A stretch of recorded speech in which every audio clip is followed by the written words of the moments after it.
Hey there, everybody. Welcome to That Gameplays Live. It's great to see you all out there. We've got so much to talk about today. There's a number of stories. We probably won't get to them all in our short time with you. We got 2 hours of amazing stuff coming up. And we have a panel that will slowly grow as time goes on. Now, some of you are coming over or will be coming over shortly from that park place. That's right. They're doing a follow-up on some things, but you're here because you like games, and we like that you like games, and we like to play games. And, well, let's bring in at least one of our panelists here who also likes to play games. It's Loki. What's up, Loki? What's up? I still love that intro. Yeah, but do. But it's a little retro for Butterbiscuit, who starts us off with an amazing super chat already. Butterbiscuit for 10 gaming. I don't know what to call them. Gaming tokens. Yeah, with $10 in tokens. There we go. Saying, sorry guys, but the music for this channel is terrible. Way too retro. I myself didn't grow up in the arcade era, and that intro music is putting me off. The intro should get you pumped like TPP opening. Okay. All right. Fair enough. I'll work on it. Get you pumped up. I mean that, it's fine. Well, we can do something that's a little more, little more. Uh-oh. How about some old school Metal Gear? Some old school Metal Gear soundtrack, some gaming music. That might work. That might be extraordinary. But what is also extraordinary is the guy that wrote almost everything we're covering today, John F. Trent. Hey, what's going on, John? Welcome. We're great. Thanks for being here. You might want to pot up just about a dB or two, just a little bit of a gain. I use StreamYard to auto adjust. Well, that's the only thing. It doesn't love you right now. It thinks you should be suppressed. Okay. I'll see if I can fix it. I'll see if I can fix it. Anyway, this is the amazing. Amazing. Is that better? Yes. Hello. Okay. Good to see you. All right. This is the amazing the guy. This is the guy. This is thatparkplace.com right here. He writes, like I said, almost everything we're covering today. So thanks for joining us. We appreciate you, John. How's it going? Good to be here. It's going well. There's lots of news happening today. We've got obviously, I don't know if you guys have mentioned this already. I'm sorry, a little bit late. But the Bungie firings, what's going on there? Lots of stuff is being dug up. Lots of people coping and seething about why this was happening. But the writing has been on the wall for a number of years. If you've been paying attention to what Bungie was doing, putting the focus on things outside of video game development, as we've seen with a number of developers, that's what they have been doing. And what is that? What's the phrase? The chickens have come home to roost. Yes. So when you tell your entire player base that you dislike them and you don't want anything to do with them, oh wow, it's almost like the player base doesn't like that. Yeah, exactly. It's very strange. In fact, you know what, John? Let's cover that story because I think you just got done writing it, right? Maybe about 2 hours ago. Yeah. It was something that caught my notice first thing. Yeah, you actually wow. Yeah. You actually brought it to my attention because I was in the middle of some other stuff. But well, you just always appreciate that. Yeah. No, I love this, and a lot of people commented on it. Jeff Schneider, obviously, and our pal Mark Kern, who it came out to talk about it. According to the headline, former World of Warcraft team lead Mark Kern reacts to layoffs at Destiny developer Bungie, saying they were self-inflicted. I think that's a kind way to say that, John. Well done. Well, it's what he said. I know, but it's very kind. So it looks like they're laying off around 17% of their staff, claiming, and Mark's saying that they were definitely self-inflicted. So Bungie CEO, yeah, go ahead. Yeah, that's a little bit deceptive. You'll get to this here, right there. Mm-hmm. You can read that statement, and then the next, and then further down. But that's a little deceptive because they're laying off 17%, but they're actually getting rid of a lot more people through some deals that they've made with Sony, and they're spinning off a whole other studio. They're basically sending some of their employees to another studio. So we'll get to that. Yeah, we'll jump on it. And as we see here, so Bungie CEO and Chairman Pete Parsons announced layoffs in a blog post. By the way, some of these people found out they were fired via X. How do you do that? I don't know. How do you do that? It's crazy. But anyway, due to rising costs I think that happens because you might not have checked your email or something like that. A lot of remote staff. So you might find out through social media before you checked your email or whatever. Because obviously this stuff is they're probably send out the email 5 minutes. You're making an announcement on X. So if you're not checking your email right away, I can see why you might see it on social media. And I think that's just kind of the state of remote working now, which it's also kind of terrible, right? To Loki's point, because they're trying to do damage control with the news announcement. They don't want the stuff getting leaked out, so they're not making personal phone calls or anything like that to actually break the news to these people that have probably been working there for I would wager some of these people, it sounds like, have been working there maybe close to a decade or more. And they're letting them go. So it just shows you these people really don't care about their employees. It's just, I don't know. I don't really like how it's being handled. I don't like that part of how this stuff is handled. It's very dehumanizing, in my opinion. Well, and I mean, in the old days, you did have everybody come into the office. Now, not so much. But look, as it says here in the article, this is right from Chairman Pete Parsons' desk. Due to rising costs of development and industry shifts, as well as enduring economic conditions, it has become clear that we need to make substantial changes to our cost structure and focus development efforts entirely on Destiny and Marathon, which means that's all they're going to work on. He then declared that means beginning today, 220 of our roles will be eliminated, representing roughly 17% of the studio's workforce. These actions will affect every level of the company, including most of our executive and senior leader roles. Yikes. But not him. Yeah, of course not.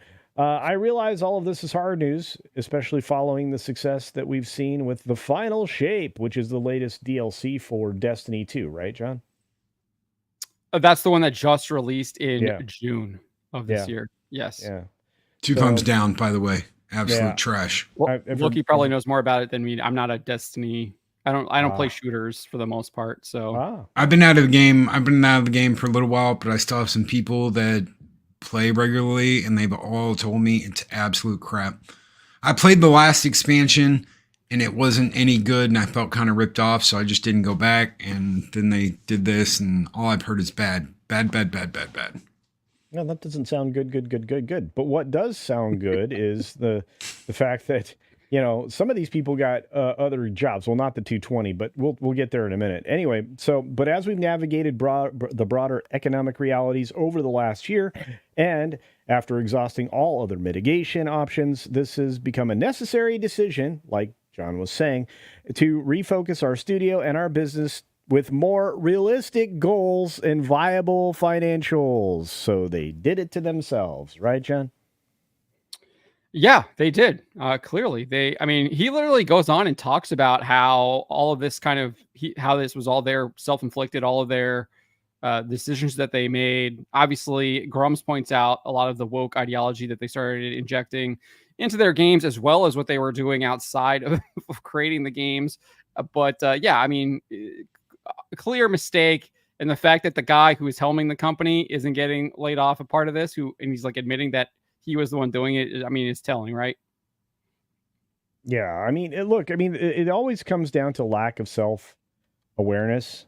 And he doesn't seem to have a lot of it. But he talked about two other changes that they're making. First, they're deepening their integration with Sony Interactive Entertainment, which was always going to happen.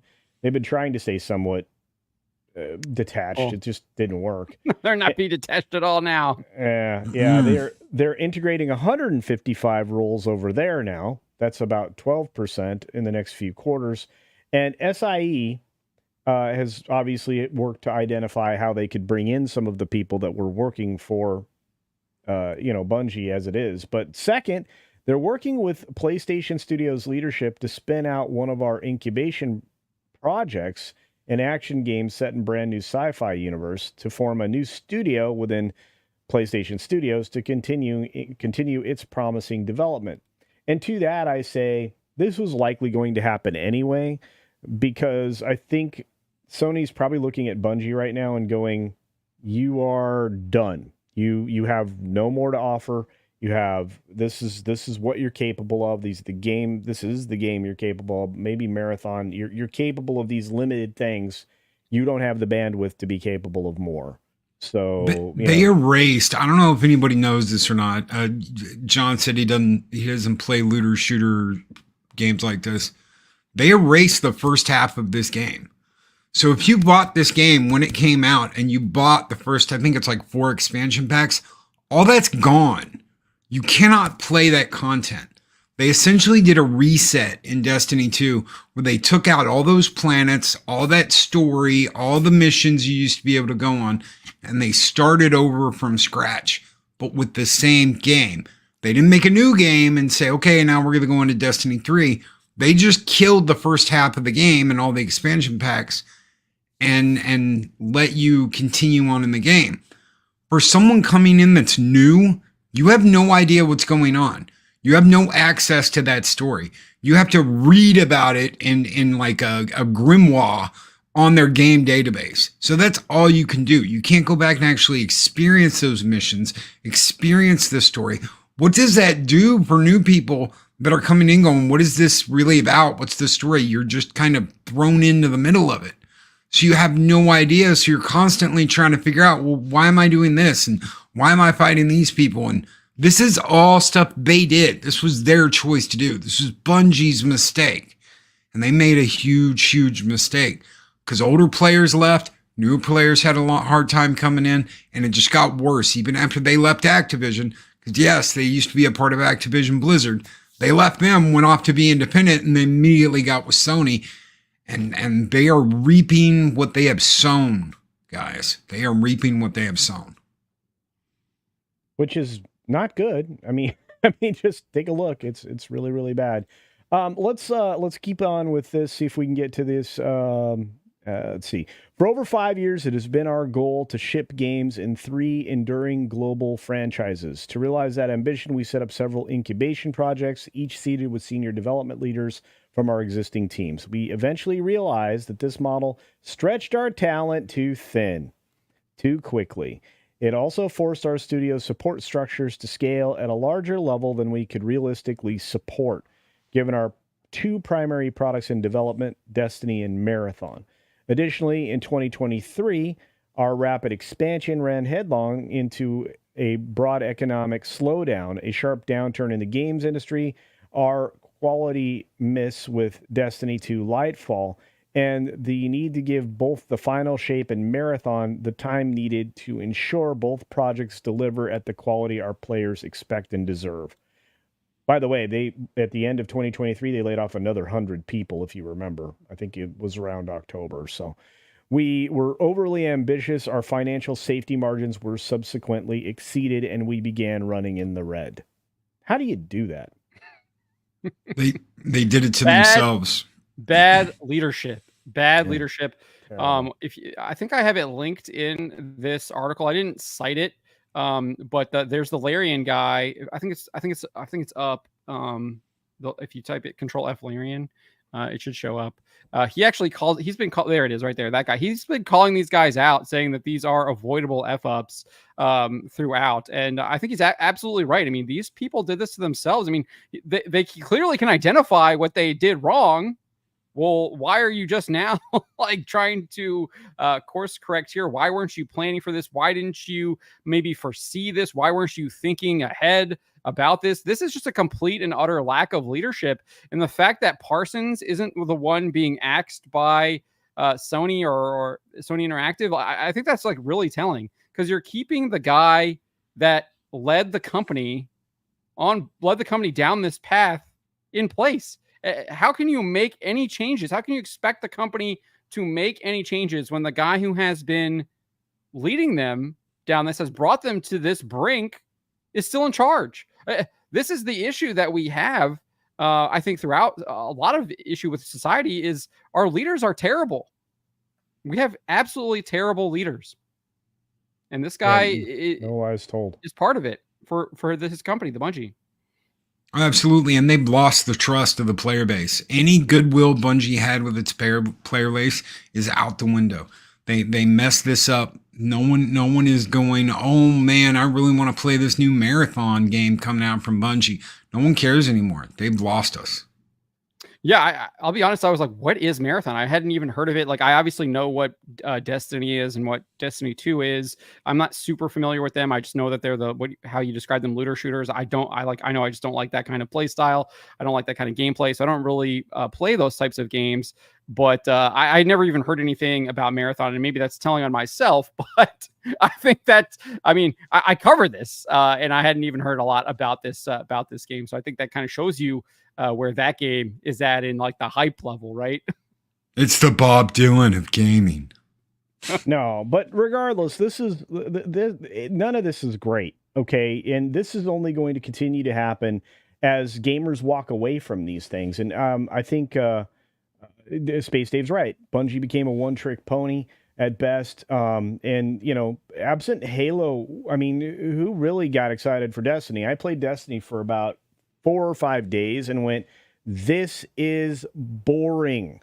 It is grind circle from, Hades. Did you ever play it, John? It was like monotony, the game. No, like I said, like I've never been like a big shooter guy right.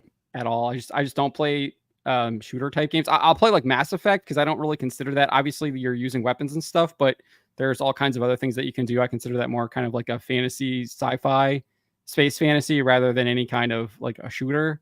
But yeah, I don't really play shooters. Yeah, and a lot of things haven't helped. Base player 2011 iffy for $5 in tokens. Is that what we're going with? $5 in tokens? Yeah, $5 tokens. Whatever. Yeah. You hire temps to a 6-month contract who have no idea what the last person did. Then they bring too many people in, which it's hard to argue with, right? I would have to say that seems to be, what they've been doing, right? Well, this is something we've been seeing throughout. It's not just the video games here. We see this throughout the United States, right? You're bringing in people, trying to get them trained, and you have like a massive brain drain. For people who follow that Park Place know all about this. They've lost all of their designers, their Imagineers. They've gone to other companies. They've retired, and there's no one who's really been trained to understand what was going on. And I think this is just kind of a microcosm. It's probably even more heightened because it's literally, you're still working on the same thing. And these people don't, like, when they get enough experience, they're kicking them out the door and bringing in someone else who has no experience. It just creates lots of problems. And so they can't even communicate with the person that was doing the other things to try and maybe figure out what was going on to like make the fix or whatever. That's been going on in the game and like the MMO industry for 20 years. Is the group they hire to bring in to fix something has no idea how the first group did it in the first place, and none of those guys work there anymore.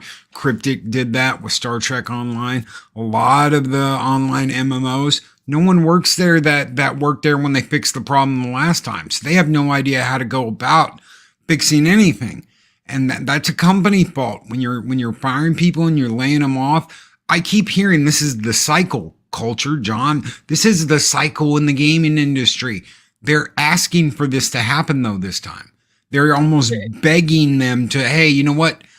Stop buying our games and we'll just lay off more people and say, we'll blame it on the gaming cycle. This is the way it works. When you tell your player base you hate them and you want nothing to do with them and then stop playing your game, what do you expect to happen? Well, you expect this to happen. Who's creating the cycle, right? They are. Yeah. Well, it's management because it's cheaper to hold on to employees and you can constantly bring people in at lower wages, and bring them up. There are people that aren't there anymore that can't, walk them through what has already been tried. So you're going to lose some productivity there, but you're trading productivity and institutional knowledge for very cheap labor is what's happening. But in this last bit of the paragraph I wanted to catch, there's only 850 people left there at Bungie now. There were 1,300 when they started the year. So, and some of that, again, like 150 are moving to another studio that we don't know anything about, that they haven't named yet, with this other game effort. And then the rest of these things, they just got moved around inside of SIE. SIE's having its own trouble. So it's not like this is going to be a solution to all these problems. The only game so far that Sony Interactive Entertainment released this year, I believe, and John, you may want to check me on this, but I think the only game they did was Concord through their new Firewalk Studios. That's not even released yet. That's not out yet. They've just done and that's going to absolutely bomb. There's the debate about that is how big is it going to fail, and will it be a bigger loser than Suicide Squad Kill the Justice League? That's kind of that's the narrative around that game now. Yep. Yeah, but I mean, Grums here is showing off, just how self-inflicted they were. But look, I mean, we can go back and forth on all of this and talk. Go ahead, Sergeant. Yeah, if you just want to bring that back up real quick, I think he makes a really good point there by comparing it to First Descendant. Obviously, First Descendant is a very brand new South Korean or Republic of Korean game developed and it just came out, whereas Destiny 2, I think, has been around since 2019, but they did just release their new expansion, as Loki was saying, in June. And you can see the player base numbers there between Destiny 2 there, 66,000 in the last 24 hours compared to almost double that at First Descendant at 118,000. Obviously, peak for Destiny 2, I think, was 17 months ago, I think is what it says.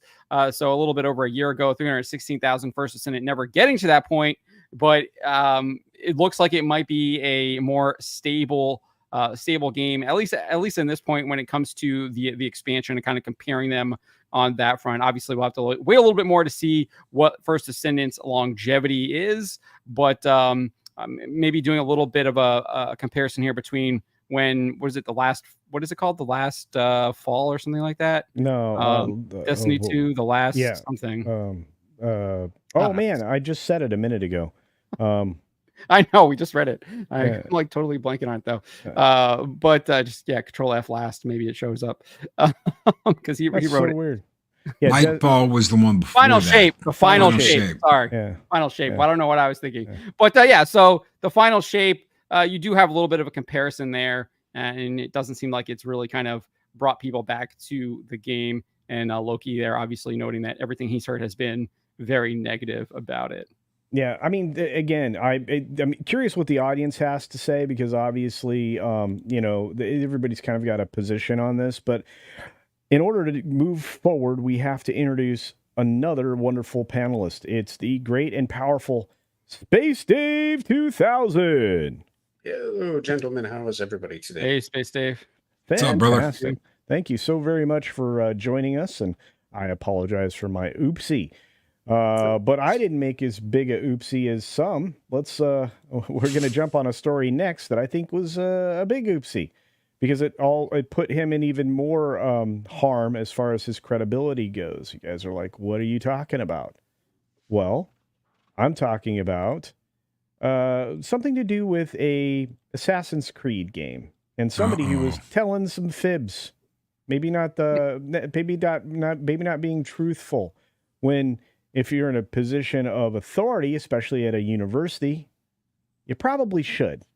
So apparently, the African samurai author Thomas Lockley lies about collaborating with Ubisoft on Assassin's Creed Shadows. This is the face of a liar. Okay, there he is. Yeah, how's it going, Lockley? Yeah, so he wrote the true story of Yasuke, a legendary black warrior in feudal Japan. Lied about collaborating with Ubisoft on Assassin's Creed Shadows amid the ongoing controversy surrounding the character of Yasuke. In the interview on the Lance E. Lee podcast from Tokyo on YouTube, Lockley stated, "I don't know whether the game Assassin's Creed should have him as the main character or should have somebody else as main character. Quite frankly, I don't care." Wow. Lee then asks him, "But you have nothing to do with it anyway?" "Nothing to do with it," Lockley replies. Lee then asked, "So you see no royalties or anything?" And he responded, No, it was nothing to do. Though my book is starting to sell well again, which is nice. That's the whole point. That's the whole point. But he doesn't care, though. He doesn't care that Yasuke is not in the game, except it's helping him sell his books, right? That's right. That's right. And then he added, "But don't attack Yasuke as a man. Let's remember this man for who he was and the great things that he did. That you can't even prove."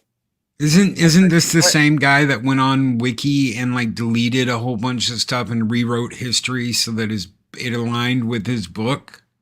John? Isn't that a lie? So he's lied about that. He lied about working with Yubi. He's just a liar. Why would I want to have anything to do with him or his book if he's a liar? John?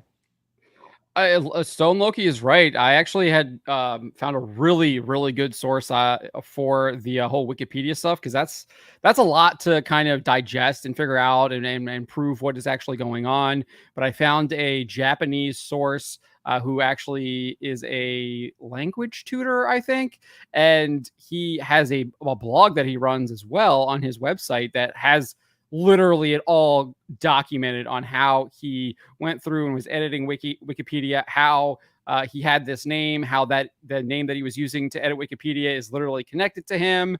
It's very, very good stuff. The guy's name is Naoto. He does a really good job. And he has all of this documented. He's got interviews with the Japan Times. I cite a lot of his stuff in this article. He deserves a lot of the credit for kind of going through, finding all this stuff and compiling it and putting it together. That's how I found this Facebook post, because obviously Lockley has deleted his Facebook, but we have a screenshot here thanks to Naoto, where he is literally saying that he has nothing to do with Assassin's Creed, which we know is not true. As we'll scroll down here, he literally appeared on this podcast called, I think it's called Echoes of History. And one of the episodes is called Yasuke, the First African Samurai. And the podcast is literally produced by Ubisoft and is talking about Yasuke in relation to Assassin's Creed Shadows. That's amazing. So according to him, the description of the episode, it says that Yasuke is one of the most captivating and yet mysterious figures within Japanese history. In 1581, at the height of the Civil War, he crossed paths with the country's most powerful warlord, Oda Nobunaga. Their meeting bound the two men together and set Yasuke on a path to becoming the first known samurai of African descent in Japan. Wow. That's lofty. Which is disputed. And Ubisoft now admits that it is indeed disputed. But you can see here, like, they were obviously promoting this guy as a samurai, that he was legitimate, and they brought on Thomas Lockley onto their podcast to try and lend credence to their claims for the game. That's insane. John, do we know when he published this book? The book was published, I believe, in 2019. At least that's what I see on Amazon. And I think the edits are... Yeah, no, it is, Space Dave. I think the edits started... I think the edits to the wiki started back in like 2013 or 2016 or something like that, according to the Japanese YouTuber that we cited in one of the previous articles. So Kondo. I don't know how far... Yeah. Yes. Shoei Kondo. I'm not sure if you've gone through this article yet already, Culture, but as we continue to go through here, you will see that he actually admitted in an interview that his original intention was as a novel. It wasn't any kind of academic or historical document. The book was, and that obviously changed around Brexit. Because he's a British citizen, he's an expatriate, and now I think he does have Japanese citizenship, though. I mean, this guy Naoto has done fantastic work documenting all of this stuff on Lockley. Like it's amazing. It's really, really good stuff that he's done. Yeah.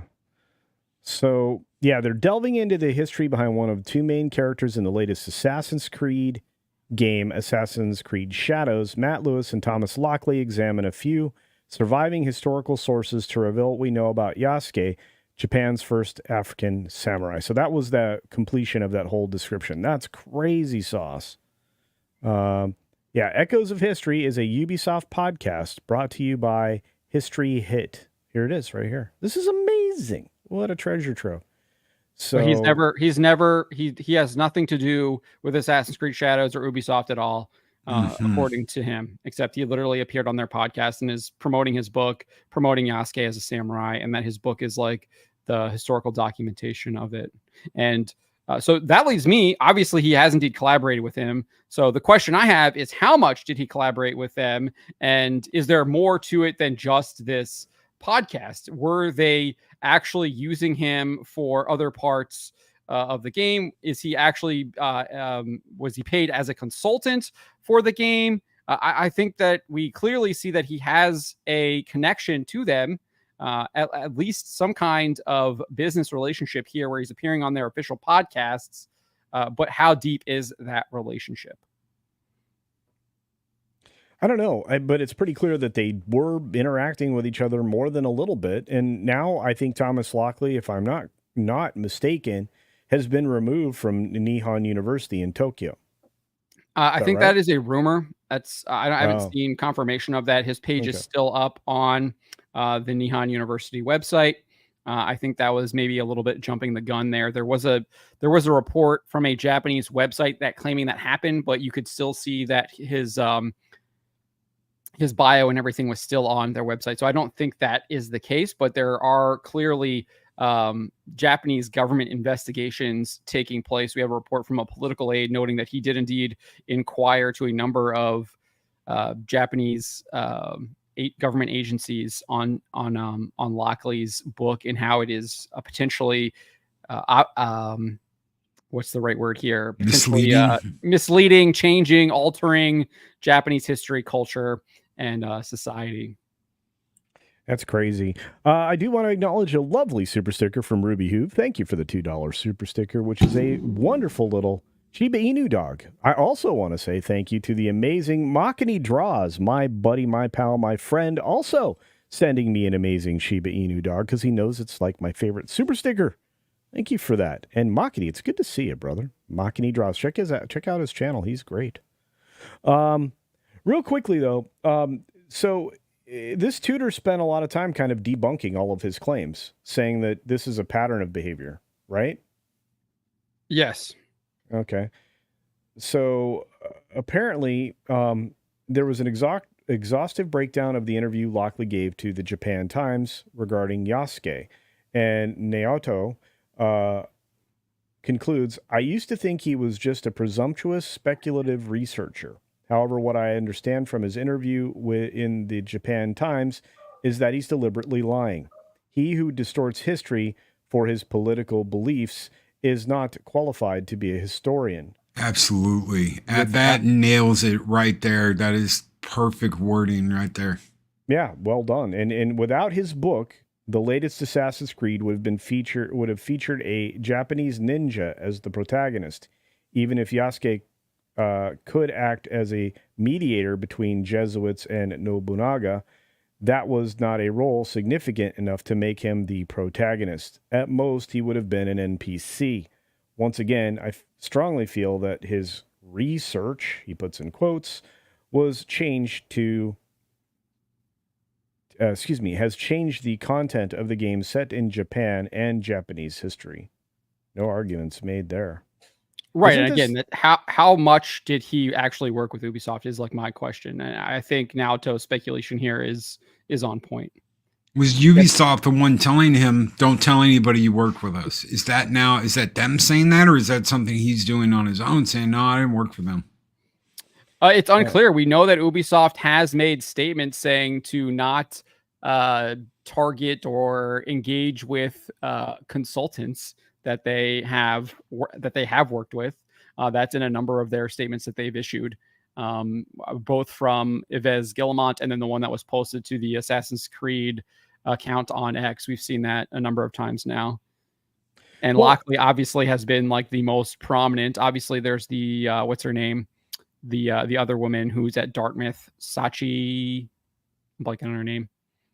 Oh, the one that went after yeah. Careful. I caught it. I caught myself. Sorry. The one that is okay with kids and adults, let's say. So, and yeah. Anyway, regardless, Space Dave, you've been pretty, quiet on this one.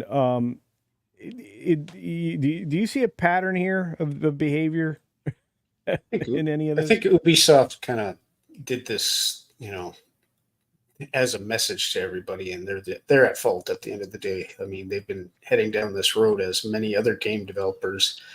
Instead of just taking the culture, which would be natural, which is a male samurai and a male ninja, being from that specific culture, Japanese, they've decided to go with this because, they got to get the message out. So it doesn't surprise me, and they'll just keep playing the you're a racist, you're a whole, et cetera, et cetera, et cetera. Well, so no matter how much they've backed themselves into this corner, and they've insulted the entire Japanese culture at the end of the day. So good on them, right? So.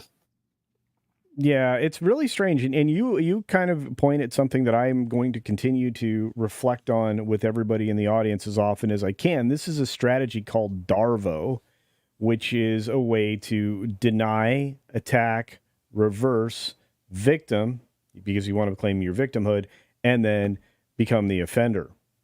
So you actually go through that whole process. That's the pathway to escape any kind of accountability. And that is something that's chronically being done by the likes of someone like Lockley and the game studios and this Parsons fella that we just talked about on the previous story.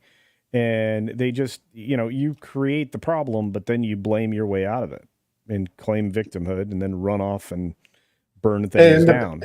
And the best thing we can do as fans is just not support the product with our money, right? At the end of the day, money speaks volumes, and the lack of it will, of course, speak volumes in itself. And, the only people I feel sorry for is the people that came on these projects just wanting a job and to show off their skills, whether it be artistically or, through programming, etc. And now they get to be swept under the disastrous rug, and the CEOs just brush it off as a oopsie and move on and probably try to hide it better next time. But Ubisoft's been exposed. This is probably the Montreal branch again. So being a Canadian, I just roll my eyes.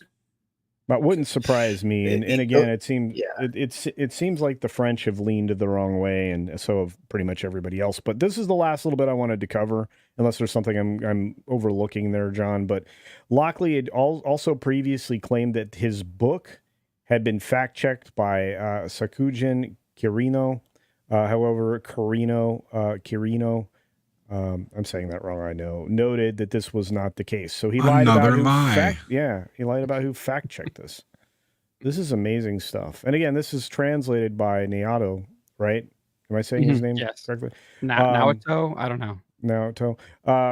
Regarding the Japanese edition of Nobunaga and Yasuke by Thomas Lockley, published by Ohota Publishing in 2017, translator Yoshiko Fuji asked me to read through it and provide my thoughts. I gave a few comments, but it was nothing as grand as a fact check. So, man, that's not good.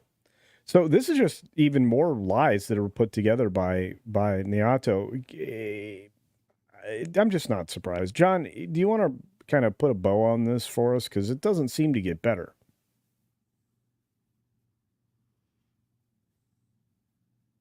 He might be muted. His microphone's muted. Oh, no, he's back. Sorry, what happened? My daughter decided to come into the room. No, it's fine. Real quickly, though, I'll ask you the question. Can you put a bow on this and kind of wrap up, just this avalanche of lies and where we are as of now?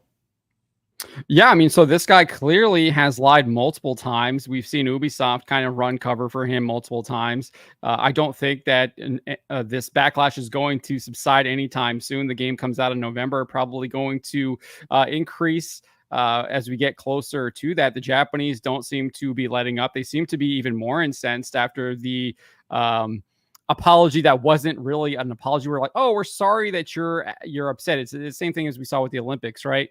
we're sorry that we upset you. It's like, well, why don't you actually apologize for what you did that actually upset us? And they didn't actually do that, right? So, no. I think we're going to keep finding out more information about this. People are going to keep digging into this.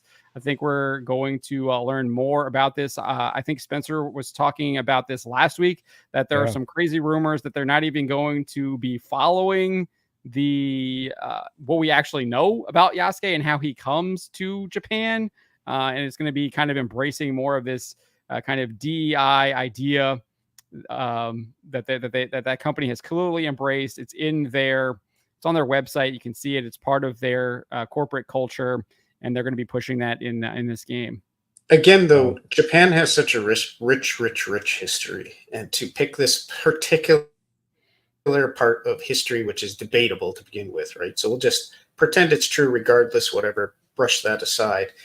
Why did you choose this when you have such a rich Japanese history to choose from? And any part of that history could have been used, which is probably much more exciting because it like the Civil War mentioned in there, like a lot of things happen in Japan's history and a lot of characters could have been brought to life and used in these stories. And, you could have honored the Japanese culture. Instead, you did this. And it's deliberately divisive in my view. And it's a poignant point in history that we're here having this conversation. And it just, again, makes me roll my eyes to the agenda we've spoken to on this channel. Agendas inserted in history is always going to be a firecracker. And I guarantee it's not going to honor the Japanese people or its history. It's just going to cause them, as rightfully, which is happening today, is they're very furious about this. And I don't blame them. Yeah. I don't blame them whatsoever. They should be. I don't either. Yeah. Go ahead, Loki. Really quick, I was just going to say, a lot of these companies have been convinced this is $1 trillion business to do this, to follow DEI, to follow this. Oh, we're going to have rainbow cartridges in Call of Duty, or we're going to have this, or we're going to have that. They've been convinced and told this is $1 trillion business and you're going to make all kinds of crazy money on this.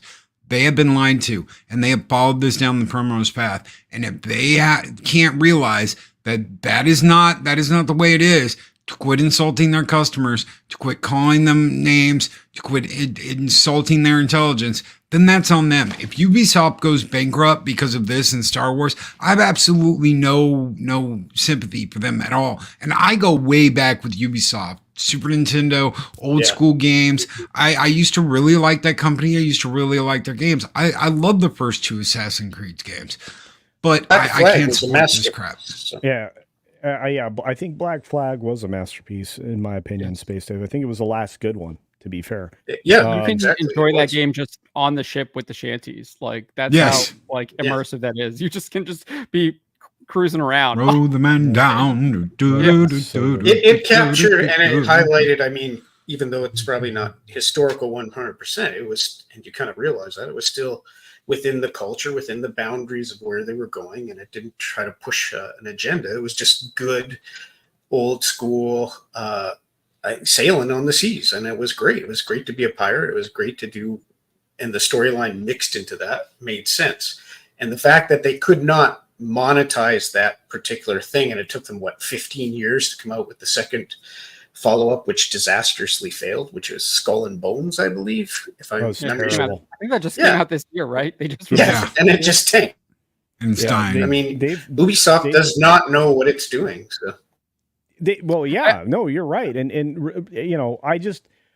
we have more Ubisoft stories to get to, so we probably don't want to bury them completely yet because we need more dirt to throw on them. When we get to those stories. I know, but let's get to a couple super chats. I want to say thanks to the people who sent them like a tipping barn for $5 in tokens. That's right, tokens at your local arcade. I got to figure out something else for that. But anyway, we live in the era of the internet. This is true. Do these idiots really think they'll never be fact checked? Well, they're trying to change the facts as they make new facts. Yep. They make their facts. Let the past die, kill it if you have to, and then rewrite it. It's very familiar to a certain 1940s culture, but it's also was written in 1980.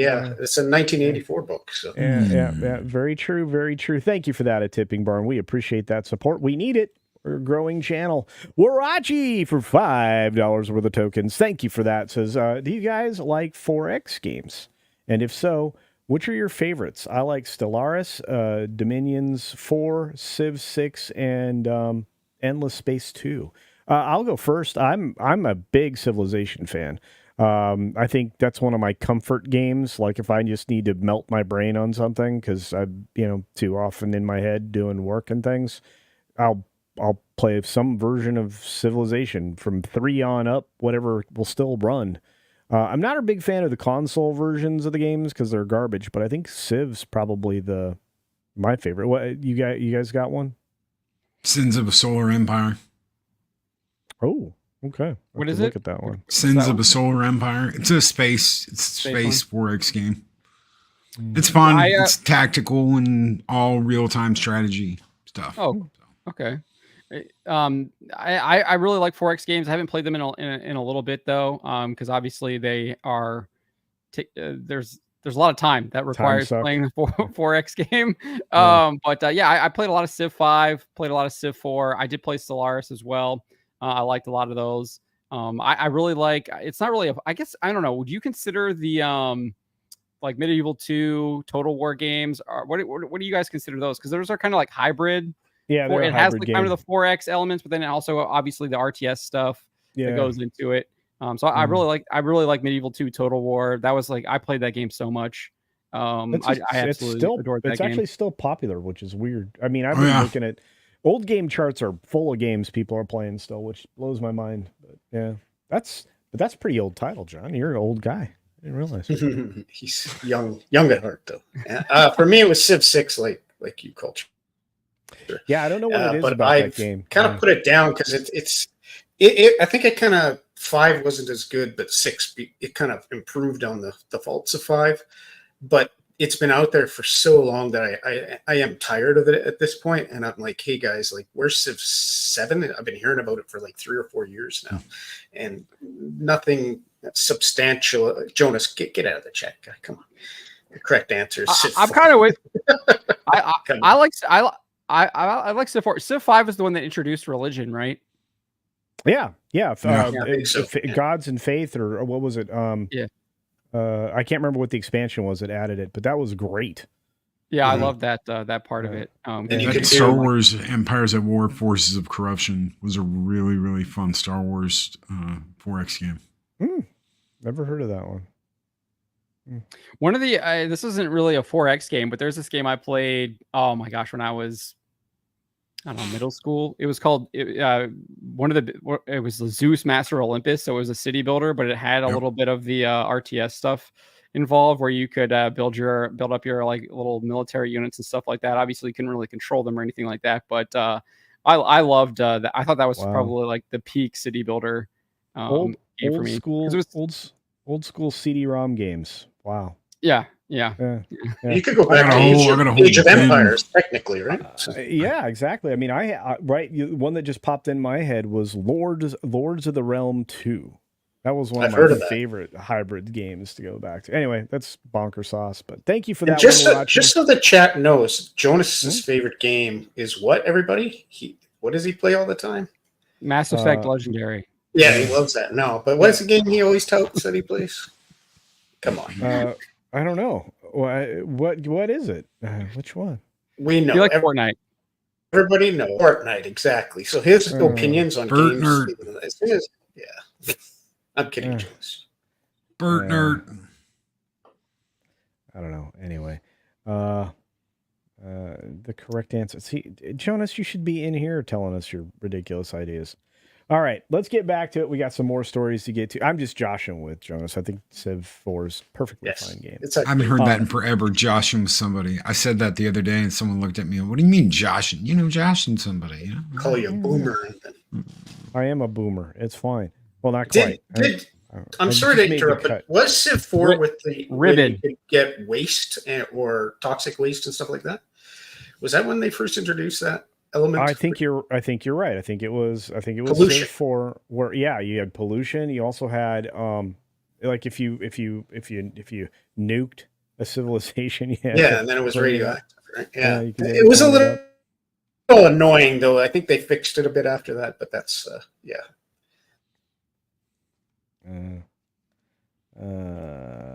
Wait a minute. Jonas got a Cybertruck skin. Got that today while the video rendered. Oh, okay, well that's fair. All right. Let's get to it. We got some more stuff here. We got another story. This is the only story not written by John that we're going to talk about today. I know. So I was actually surprised, and the only reason for it is because I don't think this is something that John would stoop to write, because I don't know how many people are interested, except for me, because nobody's interested in this game. But it's the squad, because we can't say that first word on the tube, guys. Remember that. The squad Kill the Justice League has started to unkill the Justice League. The power of lesbian Mrs. Freeze is yes. bringing them back. Is that what's going on here? That's exactly right. And how did you know? Before we dive into this one, I want to grab this amazing super chat from my good pal Machini Draws for $10 worth of tokens. Says, with the mass Bungie layoffs, do you think AAA should drop the focus on going the streaming angle and pivot more to AA to survive? Wow.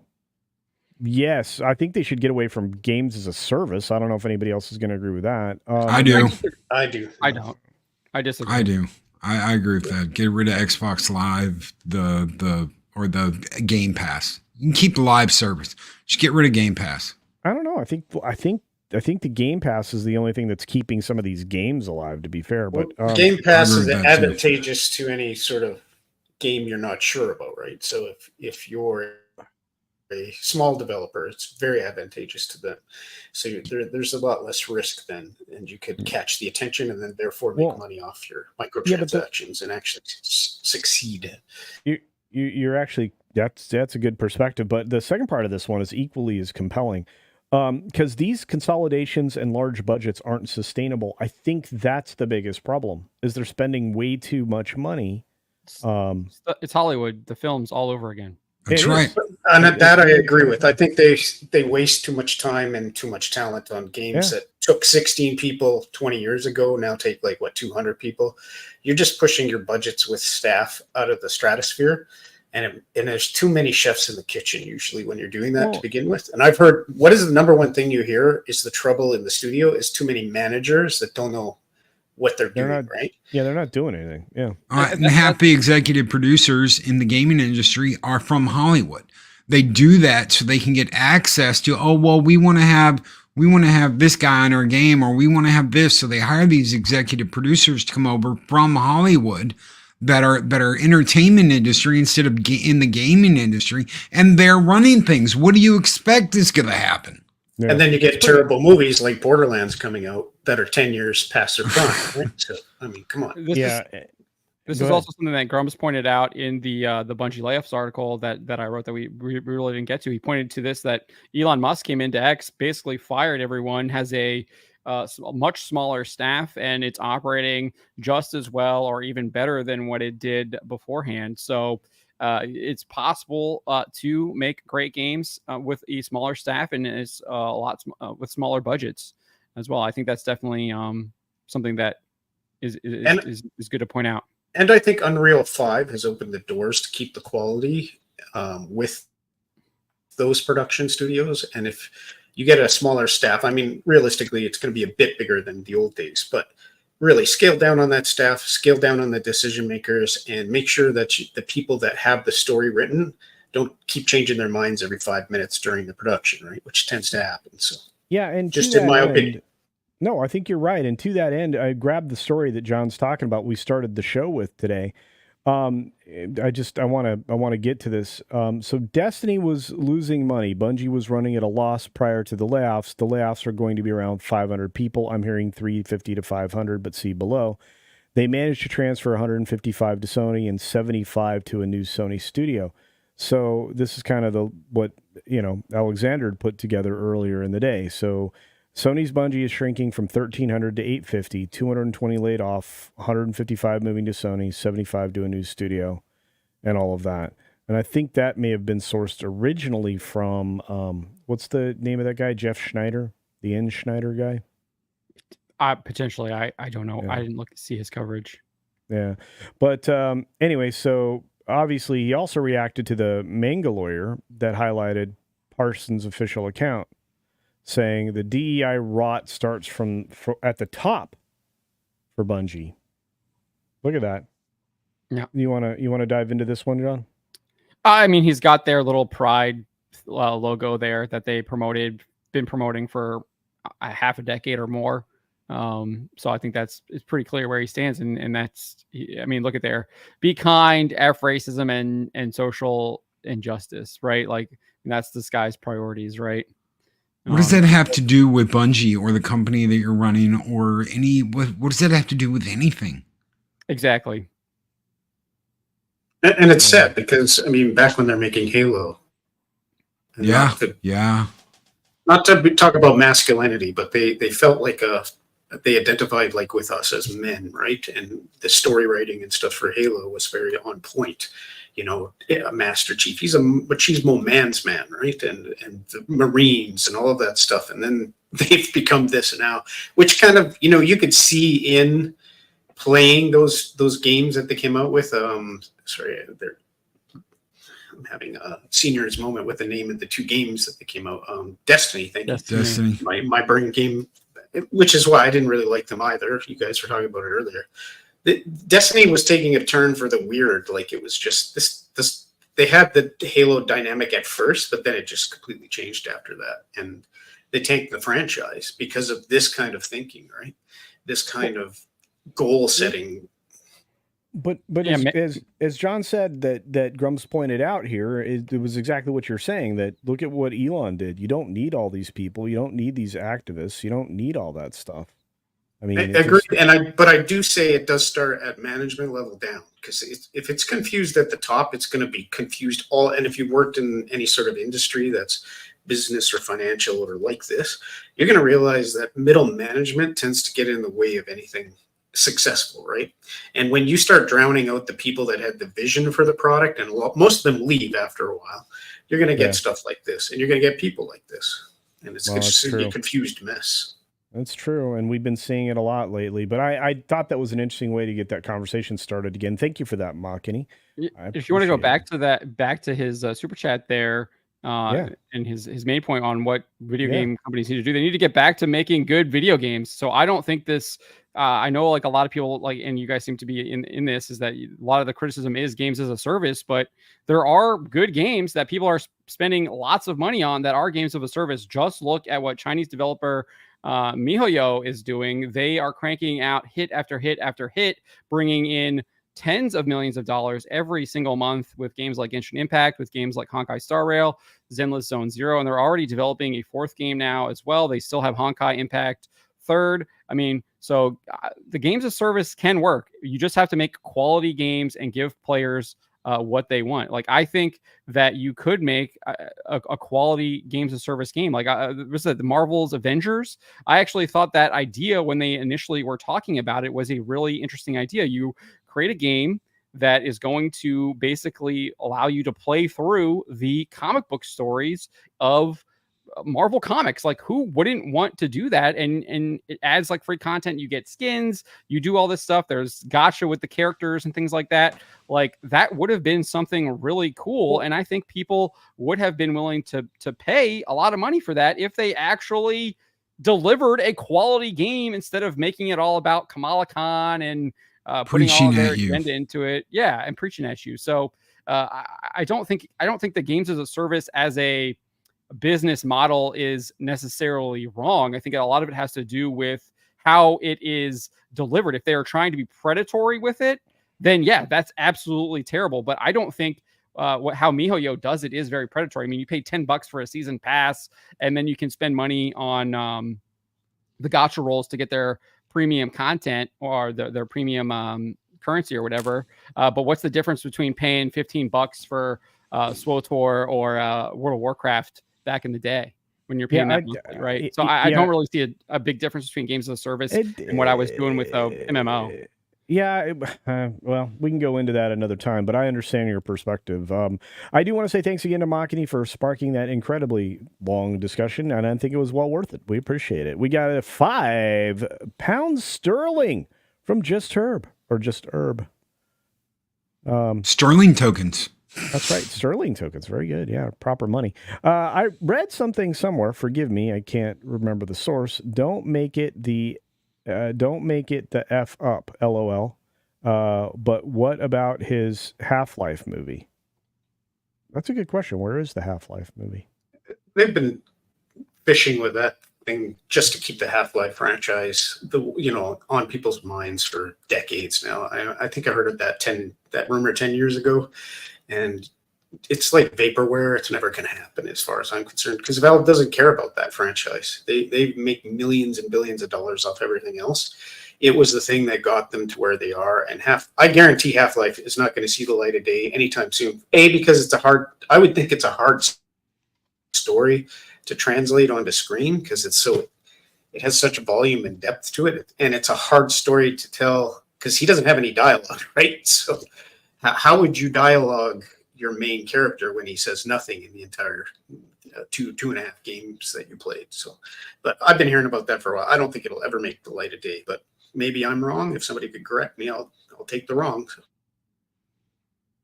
Well, I've heard I'd heard that was something they were thinking about doing, but that was a long time ago. I mean, that goes back to like forever ago.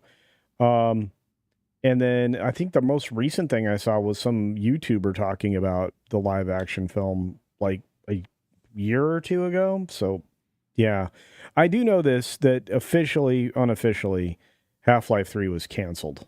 So, and yeah, it lives on in our hearts, though, Yeah. So, but thank you for the super chat, and thank you for reminding us that existed. Would you want them to make it today? I wouldn't. Not today, no. No, but I will tell you that what I'm seeing coming out of Alien Romulus is that I think they could do every single effect very, very well. I think they could do it. I'm still suspicious of Alien Romulus. I know it's not a game franchise, but yeah, after the last two movies, I'm like, Alien Isolation is, and I may actually be playing that game. Yeah, I never finished that. It was way too hard. I mean, even on easy level. I love the Alien franchise, but if you got through that game, my props to anyone in the chat. You just had to trick the alien. There was some cheese you could pull off that just tricked the alien. Oh, tell me your secret. That was like the only way you could do it was to cheese your way. I remember getting stuck in I think it was medical, where it's coming after you in medical, and no matter what you did, like as soon as you made a sound, that thing was coming after you. There was a way to cheese it to get it to go after something else, and then you could get through it. And that was the hardest part for me of that game was that. Wow. That tells you the AI, though, and that was written very well, because it freaked the heck out of you. So. That game was supposed to mess you up, which it's doing its job. And this is the horror fan talking. Anyway, let's get back on this. We've got another super from our good friend Makini Draws, who's sponsoring today's show for $5 in tokens. Says, just say Sushi Squad, like Sile does. LOL. Okay. I probably said that name wrong. I haven't had any problems using that on my channel. I go out of my way not to say words that could be triggering. But I do want to say thank you to a tipping barn for another $2 in tokens. Thank you, my friend.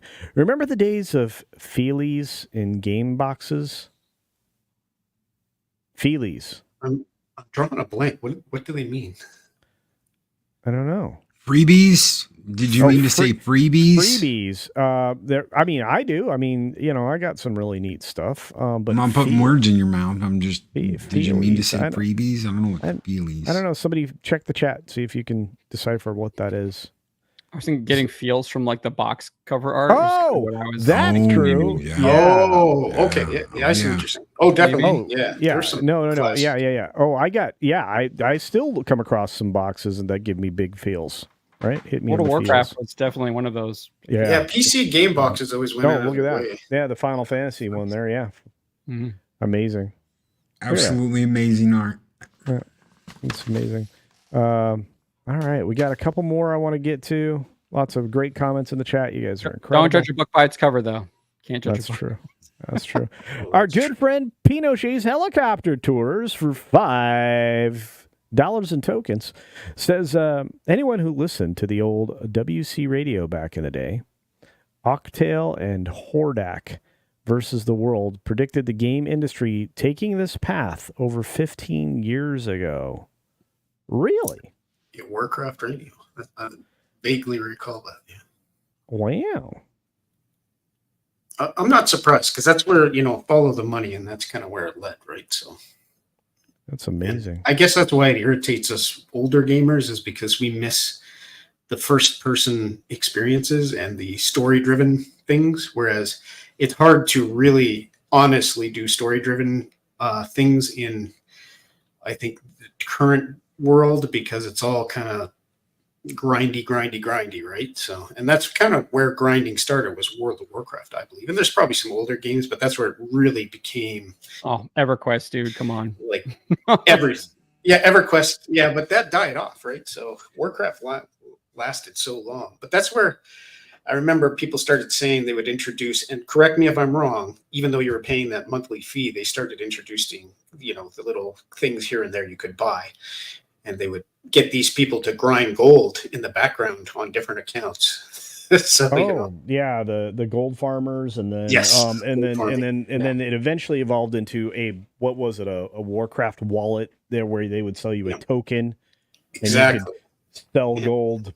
But that's where the demise of the franchise also occurred, right? So when they started doing that, they really turned off a lot of players. So, but it happened. That's inevitable. Yeah. Speaking of inevitable, our friend Machini draws for another $10 worth of tokens. Holy cow, Machini's just paying for the show today. Says, agreed, John, and that can be argued with the success of games like Fortnite creating this live service gold rush that every game since is trying to replicate that success and doing a poor job of it. Yeah. Right, John? Yeah, I obviously think there's a lot of people they get the dollar signs in their eyes, and they just kind of trying. I think that's where you get the gouging, the price gouging, all of that stuff, the predatory tactics, and I think that turns a lot of people off. Yeah, microtransactions. Yeah, you just got to be able to make that balance, and obviously only certain developers, I think, have figured that out.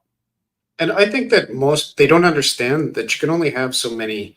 And maybe you'll get this reference. You can only have so many Walmarts, Costco's, etc. Right? There are only so many big franchises that are going to exist. You might find minor success outside of that, but these are the big boys. So trying to compete with that, good luck. I mean, and trying to replicate that, not likely.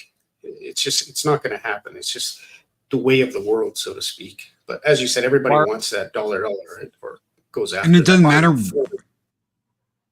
Sorry. Nope, go ahead. Oh, I was just saying, it doesn't matter what kind of game you're talking about. It used to be fighting games was free of all this. Now look at what you got. You've got Dead or Alive 6 with $1,000 worth of DLC for costumes, because you can't unlock costumes in the game.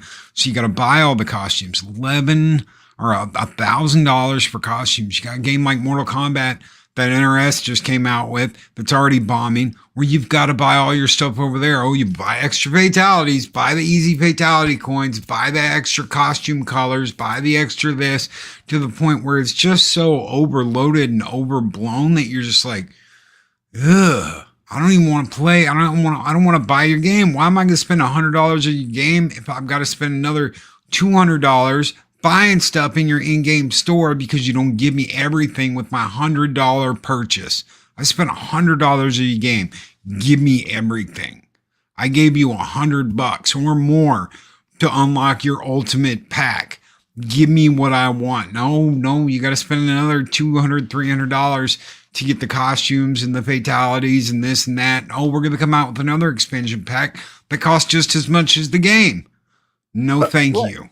But I think that comes. Go ahead, John. Yeah, I was just gonna say, I think that just shows that there is a stark contrast, right? Because I feel like that is kind of predatory what you're talking about there. Whereas like something like what is it, Dragon Ball Z? I think it's called Kakarot, where I paid for the season pass, and I think I paid like $30 extra, but I got like significant content. I felt like it was well worth my money. I absolutely enjoyed it. I can go back. It allows me to go back and play it. I don't know, 6 months down the road, I'm like, okay, I did pay for this. I remember this. I download the update or whatever, and I have like I can spend another 10, 15 hours in the game, like reliving those moments from the anime and the manga and stuff like that. And I actually like feel like I've got my money's worth. And I really think that's where it comes down to, that you feel like you're getting your money's worth, and you don't feel like you're being exploited. And there really is a balance to that. And I think developers have to figure that out. And clearly some haven't. And I think some are willing to take the risk that they know what they're doing is going to be exploitative and predatory, but they're going to hope that the whales are going to go for it, and they can make up the costs of that through the whales on top, where they might be clearly cutting off other customers that are not interested in those kind of predatory tactics. Well, but they absolutely are. And, you know, again, thanks again for that one. And apparently I've been informed in the background that feelies are maps and documents, like the free stuff. Yeah. Oh, yeah. I mean, I remember Saints Row coming with a bunch of stuff in it, like maps and stuff like that. I used to love getting maps in my game boxes. And they were helpful. Necessary back in the day. You had to have your manuals in order to understand all the gameplay. You also may not have had a very good mini map in the corner of the screen that would be, you know, anything like that. The heads-up display was like right adjacent to useless. But does anybody remember the Star Ocean map? Or not Star Ocean, but it was the Star Tropics, Tropic Stars, NES game. You used to have to submerge it in water to get a code to get past a certain point in the game. If you didn't have the map and you didn't put it underwater, you literally couldn't get past the game because it had a 4-digit code hidden on the map when you submerged it in water. Yeah, I'm not joking. That is a real thing. You can look it up. Star Tropics. Like Harry Potter. That's like that's Harry Potter right there. There you go. Put the thing in the water. That's crazy. Speaking of crazy, Pinochet's helicopter tours for $2 more in tokens says Mark Laidlaw ended Half-Life Forever with Epistle 3. Oh, that was like a multi-chapter thing or something. Yeah, I recall that. It was pretty good, people said. Oh, amazing. All right. You guys are on fire. Postum says, WoW was my favorite game. Was mine too. I played it, but as you said, it got to level 15. It was free up to level 15, and then you had to pay for the service after that. So I was like, you joined late. Yeah, I did. They didn't used to let you play for free. You had to pay. Yeah. I played vanilla WoW the day it launched on one of the 6 original or 8 original servers. And it was terrible. It was rough. No, I didn't have rollbacks. I didn't have trouble getting on. I didn't have the problems you're describing. I had a 56K modem at the time, John. 56K. No, it wasn't me. It wasn't my internet. It was Blizzard. I'm sure Grums would admit this too. There were server rollbacks. You would lose the time you spent in, but people wanted to play. I remember. I remember. Yeah, that's what I'm talking about. Like you played, you got to like level 10. The server crashed and you're back to like level 5 or whatever, and you have to but they fixed that in the first couple weeks. I was on as Joel Narub. I probably still have a character over there if they haven't retired that server, but I loved that thing. I miss playing WoW, but then I don't miss it because I literally abandoned all my family when I started playing that game. Yeah, I heard that. Yeah, it was fairly addictive, and but good thing some people met and got married on that. That's very true. And a lot of marriages. Me and my monkey for $2 in tokens says work is really cutting into my that gameplays time. Sorry about that, me and my monkey, but thank you for being here and your super chat. We appreciate it. You guys are fantastic. My goodness, Machiny. Wow. For $10, Machiny's paying for this guy the surprise Pikachu thing. Okay. All right. You're right. Yeah, Machiny, this surprise Pikachu phase is for you. All right. There you go. For $10 in tokens. My goodness, Machiny, you hit the lottery, brother. All right. Anyway, says Loki, I disagree. Fighting games now have adapted adopted that live service model with season passes, in-game shops and microtransactions, and battle passes. See, I've got all three, but you still have to buy things. That's the point I was making. Yes, they do have battle passes, but you don't get everything from the battle passes. Like, you can't go in and play the new season of Mortal Kombat and get the skins that are being offered in the store, like the OG Sub-Zero and Scorpion. You can't just... now, they are giving the Scorpion one away, but you can't get Reptile, you can't get Rain, you can't get Ermac, you can't get those original OG skins from going in and just playing the season Dealy Bopper. You actually had to pay for the Dragon coins and buy them through the store. It's not something that you can earn. In Street Fighter V, Mac, you could just play the game and earn the points and unlock, like Bison. You could unlock characters. You could unlock costumes. You can't do that in Street Fighter 6 now.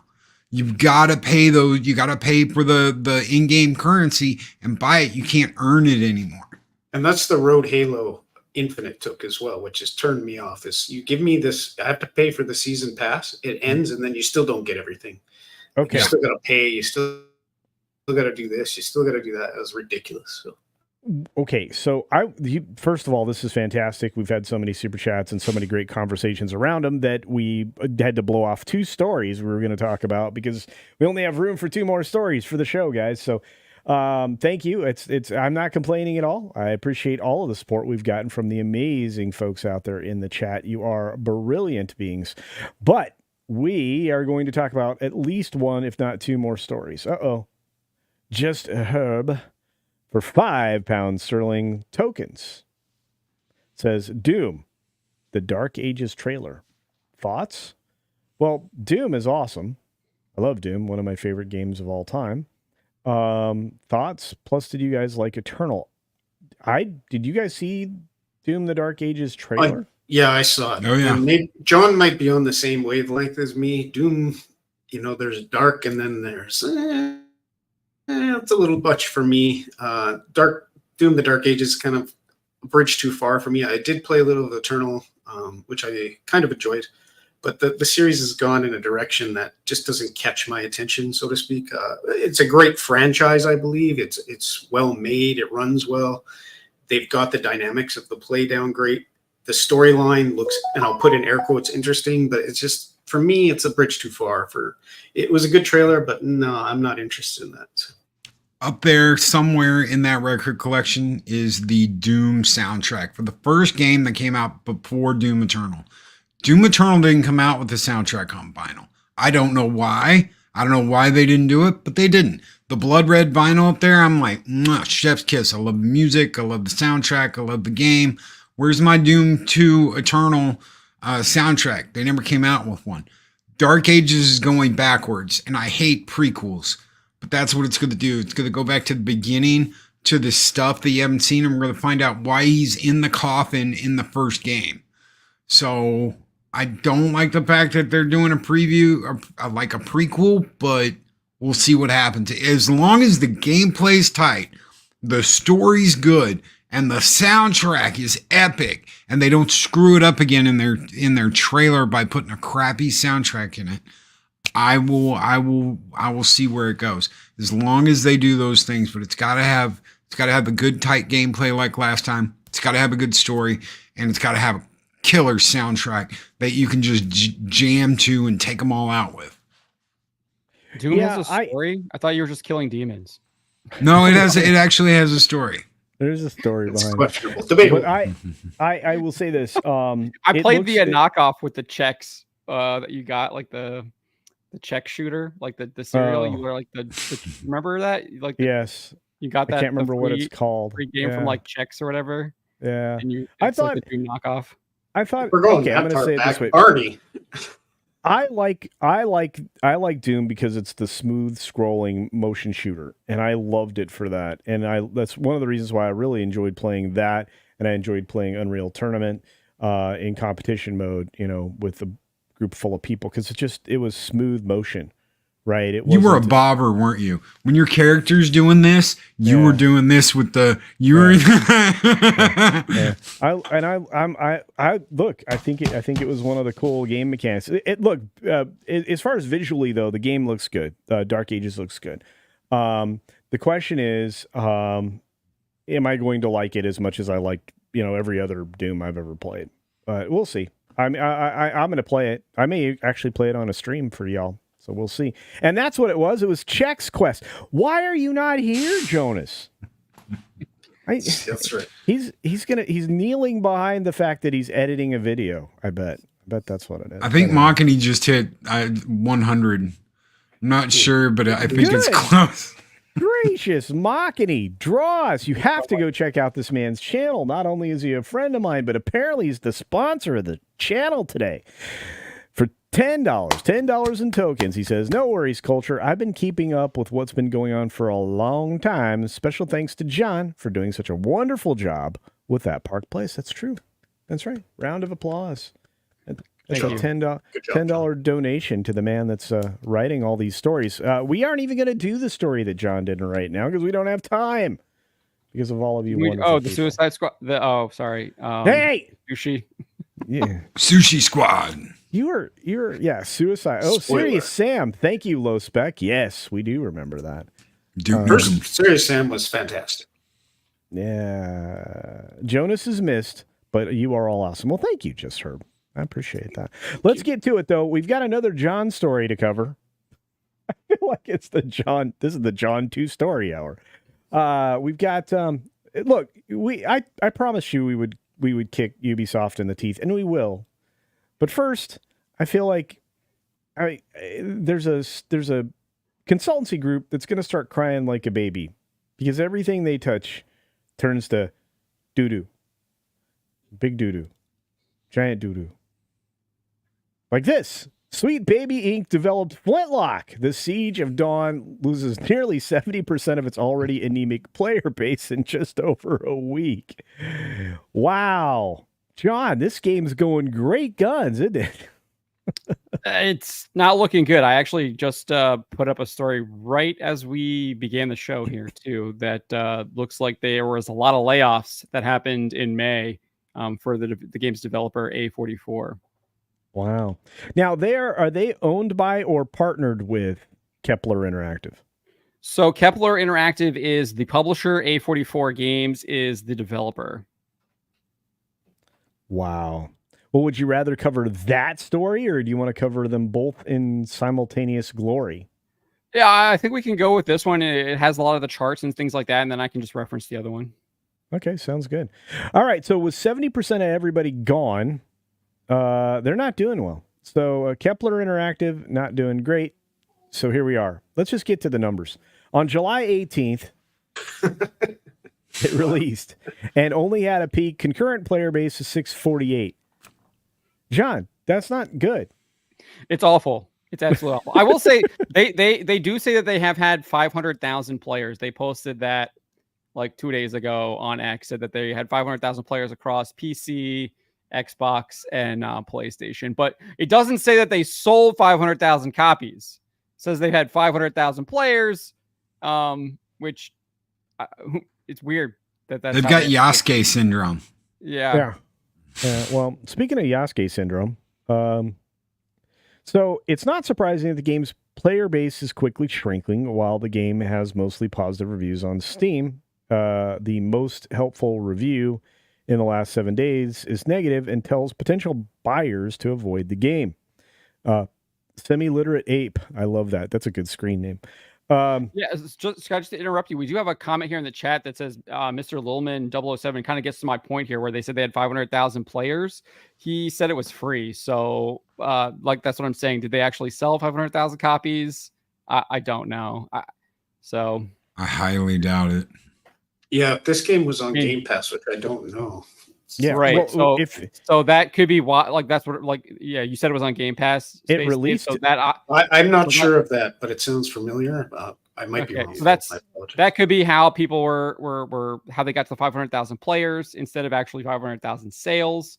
And so remember, like, I think they're playing maybe a little bit of a psyop game there, trying to toot their own horn, like, oh, we had 500,000 players, but did you actually make 500,000 sales? Which is what they are implying by trying to say that, but it's not, might not necessarily be true. Yeah, Mr. Lillman says he got it on Game Pass, so it was on Game Pass. Yeah, that's what I thought. It was day one Game Pass is what I thought. So, yeah. Real quick, though, so let's read this comment because I think it's great. This game feels unfinished. The store page describes it as Souls Light, and that's what it is in the worst possible ways. Light on the build depth and variety, light on the difficulty, light on the content and length of the darn game. I completed the main story, including all side quests, all Enki feathers, and all shrines in 11.6 hours. I played on normal. Go ahead. That's about what I've seen on full gameplay is around 11, and that includes like the credits and stuff. Like if you go full gameplay, it's around 11 hours. That's bonker sauce. For $40. The story is nothing to speak of. Oh, even the final boss fell over pretty quick. And the game kept crashing for me. Thankfully, the game seems to save its state before exiting, even on a crash, so I never lost any progress. Don't get me wrong, I had some fun. I wouldn't have spent 11.6 hours on it if there was no fun to be had. It's particularly satisfying to switch between melee and ranged combat relatively fluidly, or to shoot a suspiciously well-placed explosive barrel to clear a pack of enemies, but that fails to make up for everything the game lacks. Overall, I think the game is criminally undercooked. The concept and world had decent potential, and the combat isn't terrible either. So, given a few more years of development, I could see this game being pretty good. Sadly, what we got was just mediocre on almost all levels. I wouldn't suggest you pay more than $10 for it. Yep. So I have a question for Loki. Have you played Elden Ring? Yes. How long did it take you to beat Elden Ring? Or how many hours do you have in that game? I've got over 100 hours, but I don't have the expansion pack yet. So, and that in DLC. And Elden Ring is what, like, was it 70 or 60? I think it was 70. I think it was 70. So you get 10 times the amount of time spent in the game with Flintlock, with Elden Ring, right? I mean, just and obviously a much better game, clearly too, right? Absolutely. I brought up last week, I was going to start working, when I finished it, I was going to start working on a Super Robot Wars 30 review. I am 135 hours into that game, and I am still not done. I thought I would be done by now. I did not do that all in a week. I've been playing this for months here and there when I can, but I think I put 15 hours into it from last week to this week, and I'm still not done. It's still going.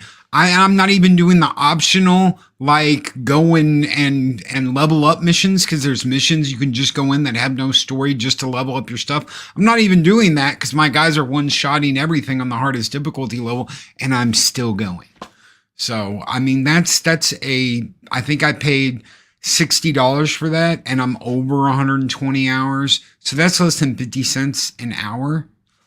And it's still keeping my interest even with what's going on now. I don't even started New Game Plus yet. So there's a whole nother game to go through that you get with a different ending when you do New Game Plus. Yeah. And Japanese SRPGs, you can't beat them for the amount of content you get in them. Like, that's my favorite. That's my favorite genre to play. Tonight, sort of Convaleria actually releases. Obviously, it's a mobile, but it's going to be on Steam as well. And it's obviously heavily inspired by the Japanese SRPG. I think it might be I don't know I think the studio might be Japanese too. So I'm hearing a lot of good hype from it. So I'm really looking forward to that. So something to maybe look into after you finish Super Robot Wars 30. Absolutely. Yeah, none of this sounds very good. This game sounds like nobody is recommending it, and there's no player base to play it. And Kabrutus says the very simply. It's terrible. I was a little bit upset because I know he did a live stream, but he privated it, so I couldn't actually, before I was able to maybe get some clips from him on this, or put some other stronger quotes, because he was doing a playthrough on this. But he privated that stream. I was a little bit. He did it really quickly because I was hoping to get some more feedback from him on it. And this is like a direct Sweet Baby Inc. They directly worked on this game. There's no they helped out with dialogue. No, they worked on this game. They scrubbed them from the credits.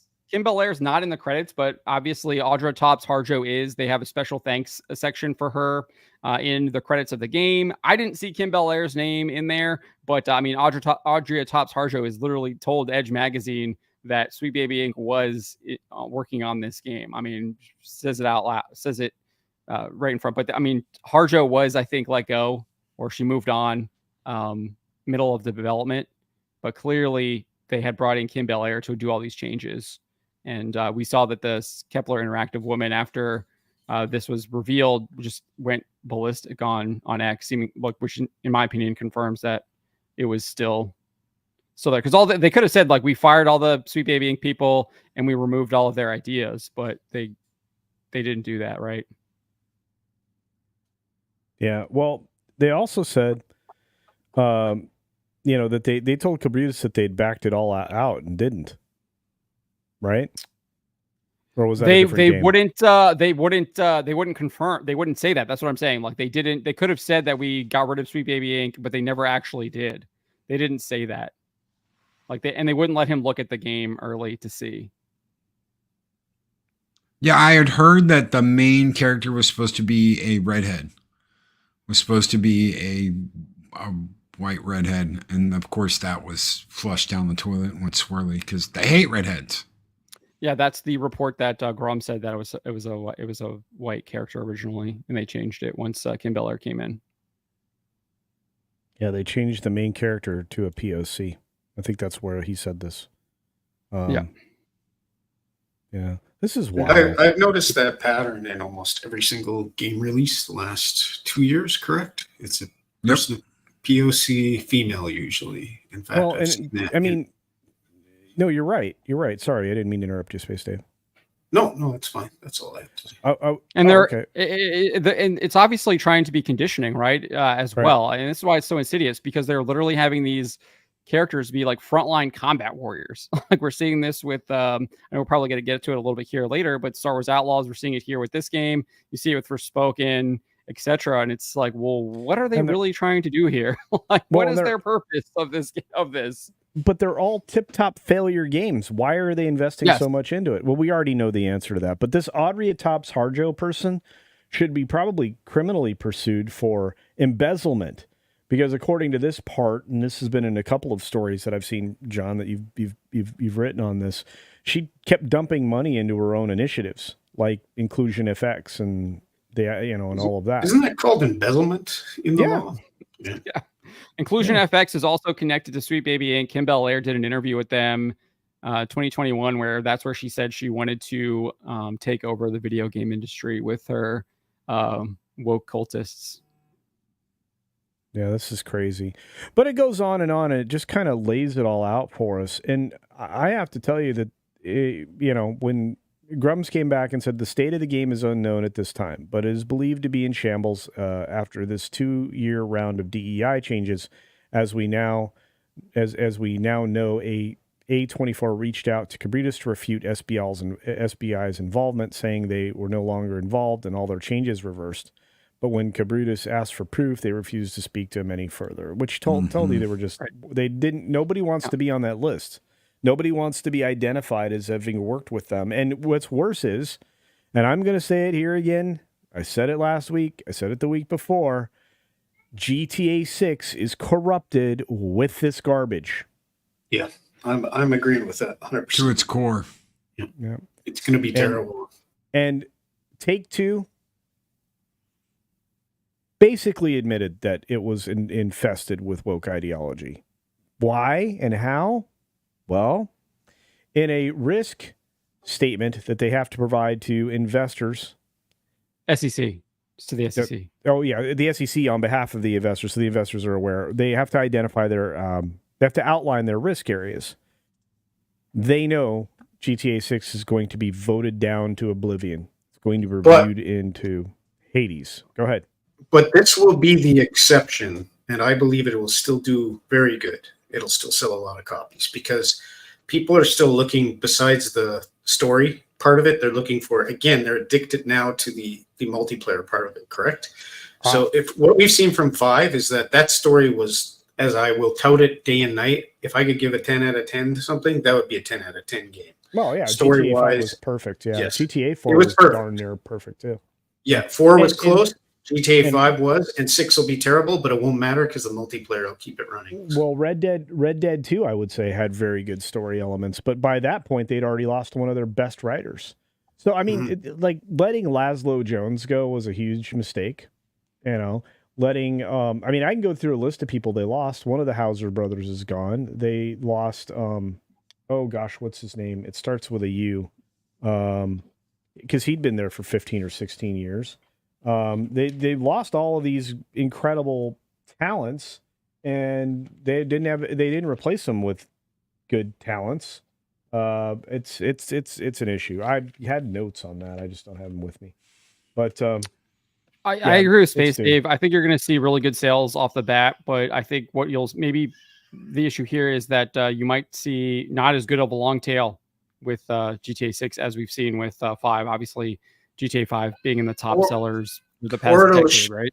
I agree, but I think the gameplay will shift quickly out of first player or out of the first player story into, I think, multiplayer, because there's a generation of people out there that don't care any less about DEI. They just want to have fun on the multiplayer, right? So if the story part doesn't matter to them, they'll skip past that and they'll just play the multiplayer. So it has the potential to still make a lot of money, but it's not going to get our vote if the story is what we believe it is going to be, full of DEI and all of this. So it's not going to get the hardcore fans, I think, attention, but it'll get everybody else that plays it. The shark card whales, so to speak. Yeah, but I think that's going to fall off. I think that's something. I think Loki and I did a video about this. I think that's going to fall off to oblivion. I don't know how many survive. How many versions of GTA 5 did you have? You had an Xbox 360, a PS3, an Xbox One, PS4. You had a PC version, then you had a PS5 and a Xbox One X version. So you've had seven different copies of GTA 5 that sold. So from a gameplay standpoint, that's a lot of dang copies of GTA 5. And then, like you said, Space Dave, the multiplayer. You had a multiplayer version you could just download and play. As long as you're buying those shark cards, you know, though, you just keep buying them shark cards and keep getting money and buy all your cars and your garages and your houses and your condos and all that. And that's, to build on that, that's exactly what they're going to do again. And when I noticed that they'd separated out the multiplayer with the single player story, I knew exactly the road we were going down presently and with 6, which is they're going to sell them as different items, kind of like what they did with Halo Infinite, right?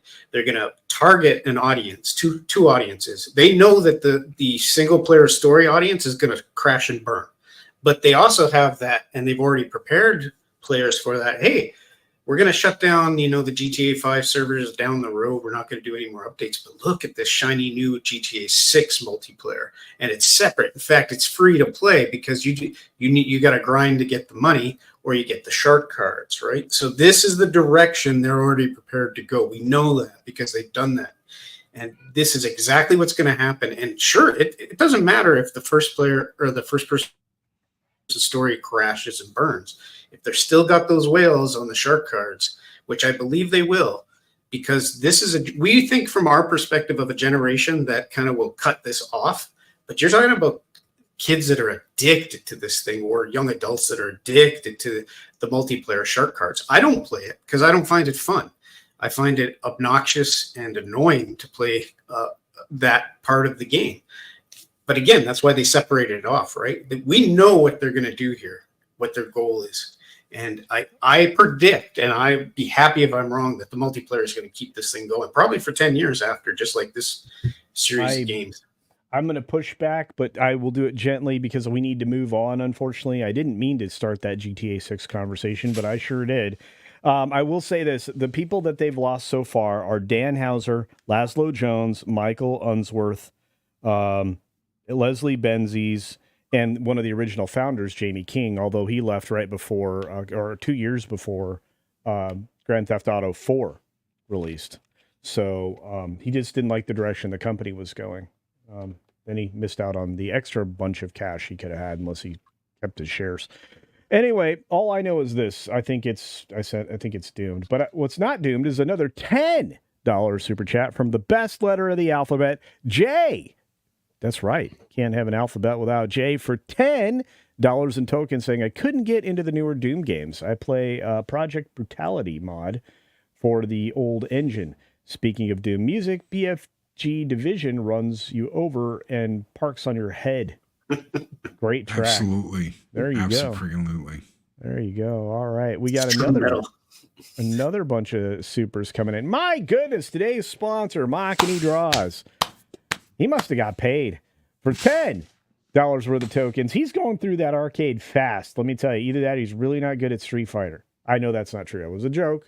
In fact, if he uses fighting games as his intros, this is how cool this guy is. And the analogy is that he beat the game and he's going to play again. Keeps playing again. Okay. All right, fair enough. Yeah. You gotta love the irony that Star Wars Outlaws, the game that IGN is gaslighting everyone for, is going to release on the same day as the game that IGN is trying to smear, Black Myth Wukong, which is amazing. We're going to take a look because we've got a few minutes left. Our last story, of course, is going to talk about Outlaws because, well, John wrote a story about Outlaws too. And apparently this is John's show today. But I want to say thank you to Machini Draws for sponsoring John's show today on That Game Place Live. We appreciate that. The Trent reports are growing like a weed too, dude. You're like, look at you go. You go. Yeah, we're closing in on 7,500. So appreciate all the support over there. Yeah. Monster. John, do you get paid per word though, or per article? Because either way, you should be making lots of money at this point. My goodness, props to you. I tip my virtual hat, sir. Yeah. Thank you. Appreciate it. Well, I can't say nice. I've said a lot of nice things about John. My nice is cut off now. But Pinochet's helicopter tour for $2 says Rockstar Me Too'd Hauser. Well, I don't know if they got. I think one of them still runs it. I think the other brother Hauser is still the guy running the main guy who wrote everything is gone though, right? Well, two of the main guys, Unsworth left, and the other Hauser brother. I just read the list. It's Dan Hauser's gone. The brother's still there. But anyway, yeah, that did definitely bring things down because it was going the wrong direction. But the other Hauser brothers started a gaming studio with some of the other former Rockstar devs. So we'll see. Yeah. Maybe they'll make something good. But thank you for the $2 super chat. I appreciate it. And wow, I got through those. Okay. Jonas says Dave's right. Okay. Rob Blocks, Jonas is brilliant. Oh, yes. Yeah. You're so kind. Rob Blocks is complete garbage and makes buckets of money. Dave is onto something. That's true. I just want to quickly say something. I'll take 30 seconds. Is that I've noticed a trend shifting away from story-driven gaming to multiplayer, and that's just the nature of the beast. It switches back and forth. Yeah, I think the millennial generation and on didn't really experience what we did, and that's okay. It's just the natural way of the beast, so to speak, and where money goes. Follow the money, and studios have shifted away from what we grew up with and enjoyed to what is present, and that's again. That is okay because there's kids getting enjoyment out of that and young adults. It's just not always my thing. I'm not a grindy player, but it is where the money is. And it's sad sometimes because you miss that aspect of, hey, I miss good storyline.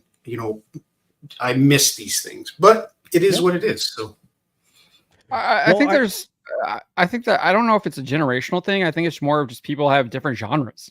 There's always people who are playing GoldenEye, playing Halo, playing Call of Duty, but I was always playing the Japanese role-playing games. I was playing Final Fantasy. I was playing Dark Age of Campbell. I played a lot of MMOs, so I played World of Warcraft, obviously, and then I played the strategy games. I played like Medieval 2, Total War, etc., Age of Empires 2, Zeus Masters of Olympus. So I played those guys. I don't know if it's a generational thing. It's probably just people have different interests.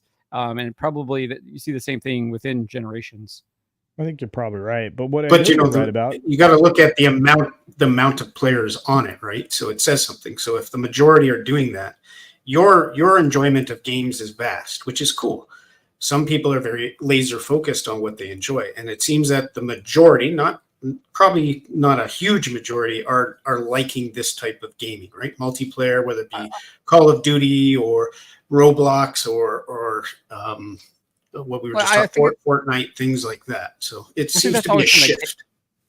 I don't know if there's a shift. I think that's always been the case, at least when I was growing up. I mean, people went and did they played Halo, they played GoldenEye, but they were doing it. They just happened to be doing it together, not online. And now it's all online. But those were the types of games that were always kind of big. I mean, Grand Theft Auto was always huge, right? Even 3, when it got really big. So obviously it wasn't online, but I don't know. I don't really see it being a generational shift. I think it's just those like shooters and have always been massively popular. Shooters and sports games have always been like just the games that people love to play. Yeah, I think you're right. And the sports games are really, been deficient. Hopefully they return to greatness. I'm going to hopefully start playing that NCAA 25 so I can give you some perspective on that game. Because I used to love that game before they took it out of circulation because of the likeness bologna sausage. Anyway, speaking of likeness, just as another point there. I mean, Elden Ring is probably the biggest thing we've seen. Skyrim is still massive. Those are RPGs with, I think, solid stories, and they're some of the most popular games out there as well. So, like I said, I don't see that there's a generational gap. I think it just has a lot to do with different types of people playing different types of games. Well, I agree with you, and I think people experience different games differently, and some people will like shooters, or they'll only like one shooter, and then otherwise they're RTS guys. So moving on, I want to get this story done because we don't have a lot of time left, gentlemen, and this story is important because John wrote it. This is the John show today. And Star Wars Outlaws creative director name drops Ghost of Tsushima as his biggest reference. Wow. God. What happened? What happened? Desperation. That's what happened. This game's sales are not looking good. They know the pre-order numbers, in my opinion. I think they know the pre-orders are bad. We saw this on their most recent earnings call. I think it was, I forget which investor it was, but he basically he crunched his own numbers and said, we're looking at maybe 5 million units sold total. And he was like, is that conservative? That's not looking really good. And they were just like, well, that's what we have right now. And they were basically trying to be as evasive as they possibly could, because I think they realized that this game is in massive, massive trouble. And as we've seen throughout Hollywood, they try and attach themselves to something that they view as successful in order to try and sell their game. And that's why he's name dropping Ghost of Tsushima. Right. And then you dropped another story, which is today, about the AI is complete garbage. And we saw this.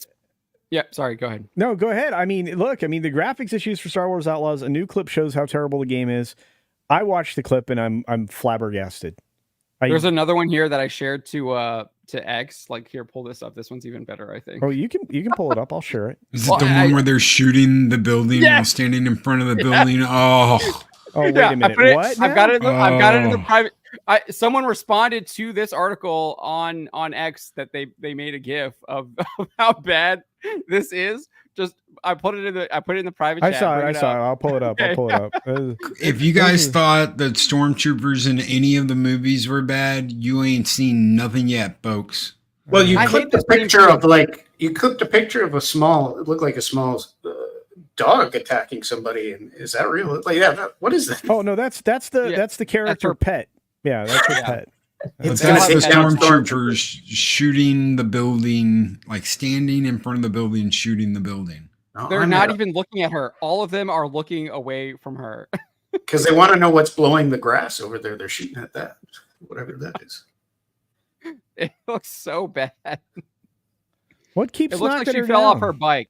I think she was on her speeder bike and she fell off the speeder bike, was launched forward, is into a roll, and the stormtroopers are trying to shoot at the speeder bike that's standing there, but she's already gone. So they had the AI hasn't adjusted to where the character is now. That's how I can get up. Bad. I can get up off the ground faster than she can, and I've got a broken foot. What the heck? And you have to remember, this game is gold. No. Yep. That's bonkers sauce. Is gold still 50,000 units though? Like the old games? No. What is it considered now? No, that's gold has never been like that. When they say something has gone gold, it actually means it's just ready. It's done. Ready they're to not ship. doing any more development, and they're just shipping it. It's not like music industry where it's actually telling you how much you've sold. I was confused on that too. I had to look it up because when I was listening to them say it was gold, they were. It means it's ready to. They're not making any changes. Yeah, it's already ready to ship. Back in the old days, it meant it was ready to press. That's what it meant. Yeah, the CD. It was like a specific thing. Like it was gold. The CD was pressed with like a gold label or something. The master, so you could just dupe it like crazy. So in the wake of Ubisoft refusing to delay Star Wars Outlaws, and again, investors were asking why can't you delay this? Because it's going to be bad. After massive complaints, investors were asking this question. Yes. Like an investor, which is crazy. From a big bank. I forget which one.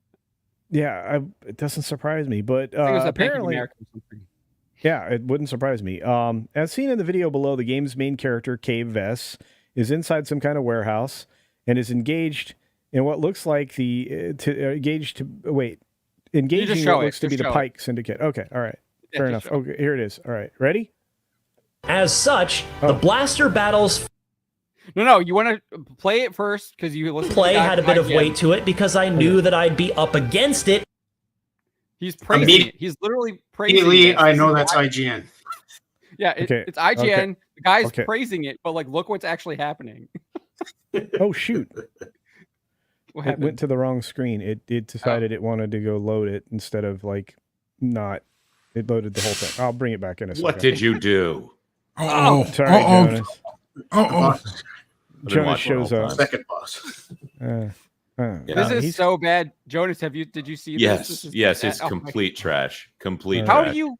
How do you not delay this? You have to delay this. This is unacceptable. So this is coming out next month, right? 2 weeks. 2 weeks. How many people said that they about had meaningful Cyberpunk? Stakes, and the stealth gameplay had a bit of weight to it because I knew that I'd be up against it. He's praising this. Look at these people. This person is literally standing right next to her and refuses to shoot her. Yeah, running away from them. And then it misses. The blaster bolt misses her. As such, the blaster battles felt like they had meaningful stakes, and the stealth gameplay had a bit of weight to it because I knew that I'd be up against it. Look at that stealth right there. It'd be misogyny, though, if they shot her. If they actually hit her, they'd be misogyny. So they can't. But that character looks like a woman too, the weird alien one. So the way it's crouched. They're trying to make the Pikes happen. But yeah, they are. But no, go back. The character that she stuns, she uses the stun on, and like is having looks like they're having a seizure. Watch this character here. He literally pulls a Joe Biden and like just literally turns around and it's like walking off. Like they had meaningful stakes, and the stealth gameplay had a bit of weight to it because I knew that I'd be up against it. Yeah, they just leave. I'm going around. I'm walking back to Air Force One, y'all, right now. Wow. I don't know what's going on, but Is this a fail state or is this a win, the station lockdown here? This is so confusing to me. Why? First of all, it's embarrassing to the journalist. It's also embarrassing in that this is what they think is the blaster combat having stakes. Wait a minute. Look at the top right-hand corner. It says, find the data vault. Do not raise the alarm. If they got into a battle, then they raised the alarm. Then why hasn't that failed? Why hasn't they failed the mission and have to start over? I guarantee you they let them play on like God mode and Deb mode. This is Deb mode where they can just, nothing bad can happen to them. So I guarantee you Ubisoft let them play in Deb mode. This reminds me of my Vice City days, going around and like, the cops just made no sense what direction they were pointing. And then eventually they were enough that they could take you down. This to me is just so lackluster. I think they failed. I think the station lockdown is like mission fail. I think that's what that is. This is So when are we playing it? You can play it. You can play it. I probably have Ubisoft Classics or whatever. If I've got a Game Pass or something, maybe I could boot this thing up in 2 weeks when it drops. I would love to see you pay very little attention to this. I am not paying any money to Ubisoft for this game, other than what they happen to have received from a PlayStation Essentials or something like that. But if I've got it for free, I'll play it. But this guy right here, this is how bad this is. You see the Pike guy that's still on the screen that's like 2 feet from her, whatever. Yeah. That character runs into her, knocks her over, and then doesn't shoot her until she has moved over to like behind this piece of garbage, and then tries to shoot her, and he misses. Like, what? Oh, wow. So, in other words, I don't think we're going to be really excited about this game, and I don't think anybody is. And I think that, this 10 minutes that I watched and, talked about at length on my channel, it's embarrassing. This is just embarrassing. I guarantee IGN will give it an 8 out of 10 because they are if you go into the dictionary and look up shills, their company is right there. 7. Everything is a 7. I still think this is the best comment in the history of this game. She runs like my 60-year-old uncle in flip-flops trying to catch up to his beer rolling down the sidewalk. Like I said, I've got a broken foot and I can get up off the ground quicker than she could. No, the better comment is right below. Calm down, guys. This is footage from the Nintendo GameCube version. No, because the Bounty Hunter game on GameCube looked better than this. Yeah, it did. And did I just see they added a Boba Fett skin to Bounty Hunter after all these years? Man. All right. Sorry, not to diverge. I know we're near the end of the show. Okay, Skill Up did a great job talking about the game's combat, saying, I do think this is mechanically very simple and at times a little too simple. A little too narrow in terms of the agency it affords you. It can feel very on rails in a way that is frustrating. The stealth mode is pretty played out, and the combat is little to write home about. The outer spaceship combat stuff is not good. I think it feels more like a mini game than an actual core component of the experience. But we're supposed to be able to fly to different planets and explore the galaxy. That was a big thing. Remember, Culture, in that little PSA they did with their investors, where they were like, "Oh, you're going to get to explore the galaxy," and we leveraged the engine. Leverage the engine. Oh, yeah. I'm like, okay, well, enough of the engine. Nobody wants your engine. Nobody wants anything you're doing right now, Ubisoft. You failed. But you know what didn't fail? This incredible live stream and the amazing people that are supporting it right now. I want to say thank you. You made another wonderful live stream, a big success. And I really do truly appreciate it from all of you, including Biggles Mets for 5. What did we lose somebody? Or was it? Oh, I took the story. You took the story down and moved. Yeah, okay. I'm Super freaking chat out. moved us all up. Yeah. Anyway, I love turn-based games. Culture told me they are boring. That's a lie. I never said that, Biggles. You're my friend. You Alpha Centauri is a turn-based game. I love turn-based games. Culture was talking about Civ, and that's turn-based. Yeah, I love Civ. Base player 2011 iffy for $5 more worth of tokens. Says, I got to come up with something better than that. Jonas, you need to figure that out. You're the words guy. Maybe $4.99? I don't know. In tokens? I'm trying to figure out our currency. Anyway, tokens is good. I'm a big fan of USD. Big fan. Yeah. Millennials don't like story? Good sir. What are you smoking? All I'll say is this. Remember, no Russian. I'll just say this: every Star Wars series that's came out the last. Anyways, we won't get it. Wow. Wow. We got Machiny draws for another $5. The single-handed sponsor of today's live stream, and the single-handed story writer for today's live stream is John. They make a great pair. For $5, says, where is the Tsushima reference? looks like it would be a game of the year back in 2004, 2007. This looks half-baked, even in 4K. You are being kind, sir. The game is a hot mess. Because it's not in 4K. It's 720p upscaled to look like it's in 4K, but it's not. It's on the GameCube. Who was it that was lecturing us, John, on the fact that we had our settings too low when we were watching the 10 minutes of gameplay? Was it IGN? IGN literally posted a comment trying to damage control everyone, like lampooning that 10 minutes of gameplay. They're like, you heard the Game of Thrones song in the background for the long night as they said, it's your issue, not ours. Yeah, you beat me to it. I was going to make that reference. Hey, sorry, John. No, we're on the same page then. Yeah. Well, look, you have phones, don't you?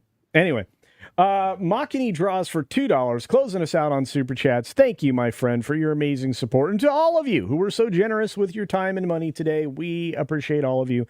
Baculi draws $2 in tokens. Says, Black Myth Wukong will bury this title in upset. I think that's right. Yeah. What do you get? Yeah, I think so too. Well, gentlemen, any final words while we dip out of here in 10 seconds? I feel like this show just got started. I mean, it's amazing how quickly the time flies. Well, yeah, especially if you're only here for 10 seconds. I was here in spirit. I was listening, obviously watching the whole time. Here to shout out Civilization 4 and Chex Quest. Oh yeah, Chex Quest. Can't forget Chex Quest. And I believe they did a second one as well. And we're going to have to do an entire show on Civilization to see the pros and cons of each one. I think I'm in a bit of disagreement here. I'm sorry. I think that sounds great. Once they went to hexes instead of squares, I was done. I tried several times, and no, I'm not for it. So, no, I liked being able to move in different directions, but that's fine. All right. On that note, anybody else finally want to promote themselves like Loki, Stone Cold Loki over at the Loki's Mornings of Mischief? That's a great channel. You can check out John F. Trent over on his thousands of channels now. You got the Trent Report and the sporty Trent Report and the racy Trent Report. Just the Trent Report, and then John F. Trent is where I cover the stock car stuff. All right, fair enough. You got the amazing Space Dave, our retro nerd and retro game reviewer. I appreciate the efforts between he and Loki this last week. Turning out 2 great reviews. You guys are wonderful. And you'll always know Space Dave was number 1 on the reviews. First. Yeah. It was great. Thank you. Yeah, well, I think it was. Indeed. And finally, last but not least, my compatriot, the man with the voice and 1,000 things he has to do every day. Jonas J. Campbell, thank you for popping in at the end. We truly appreciate it. Very glad to be here. Thank you. You can catch me on That Game Place or That Park Place or over on WDW Pro's channel, trying to get him to stop interrupting me so we can get on with his show. Yeah, sounds good. Last super chat of the day from our friend Butterbiscuit92, who's been here the whole time, beginning to end, first and last super chatter of the stream for that's my channel. $5 in tokens. Almost did my thing. Culture, I was thinking you should go full Jaden Yuki from Yu-Gi-Oh! GX and say, get your game on, instead of just saying game on. You know what? I think that'll work. Get your game on. All right, folks. Thank you so very much for being with us. We're out of here. See ya. Get your game on. Surprise. Get your game on. There you go. All right. Are we ready to go now? I got to play the thing. Jonas, I got to play the thing. Play the thing. No.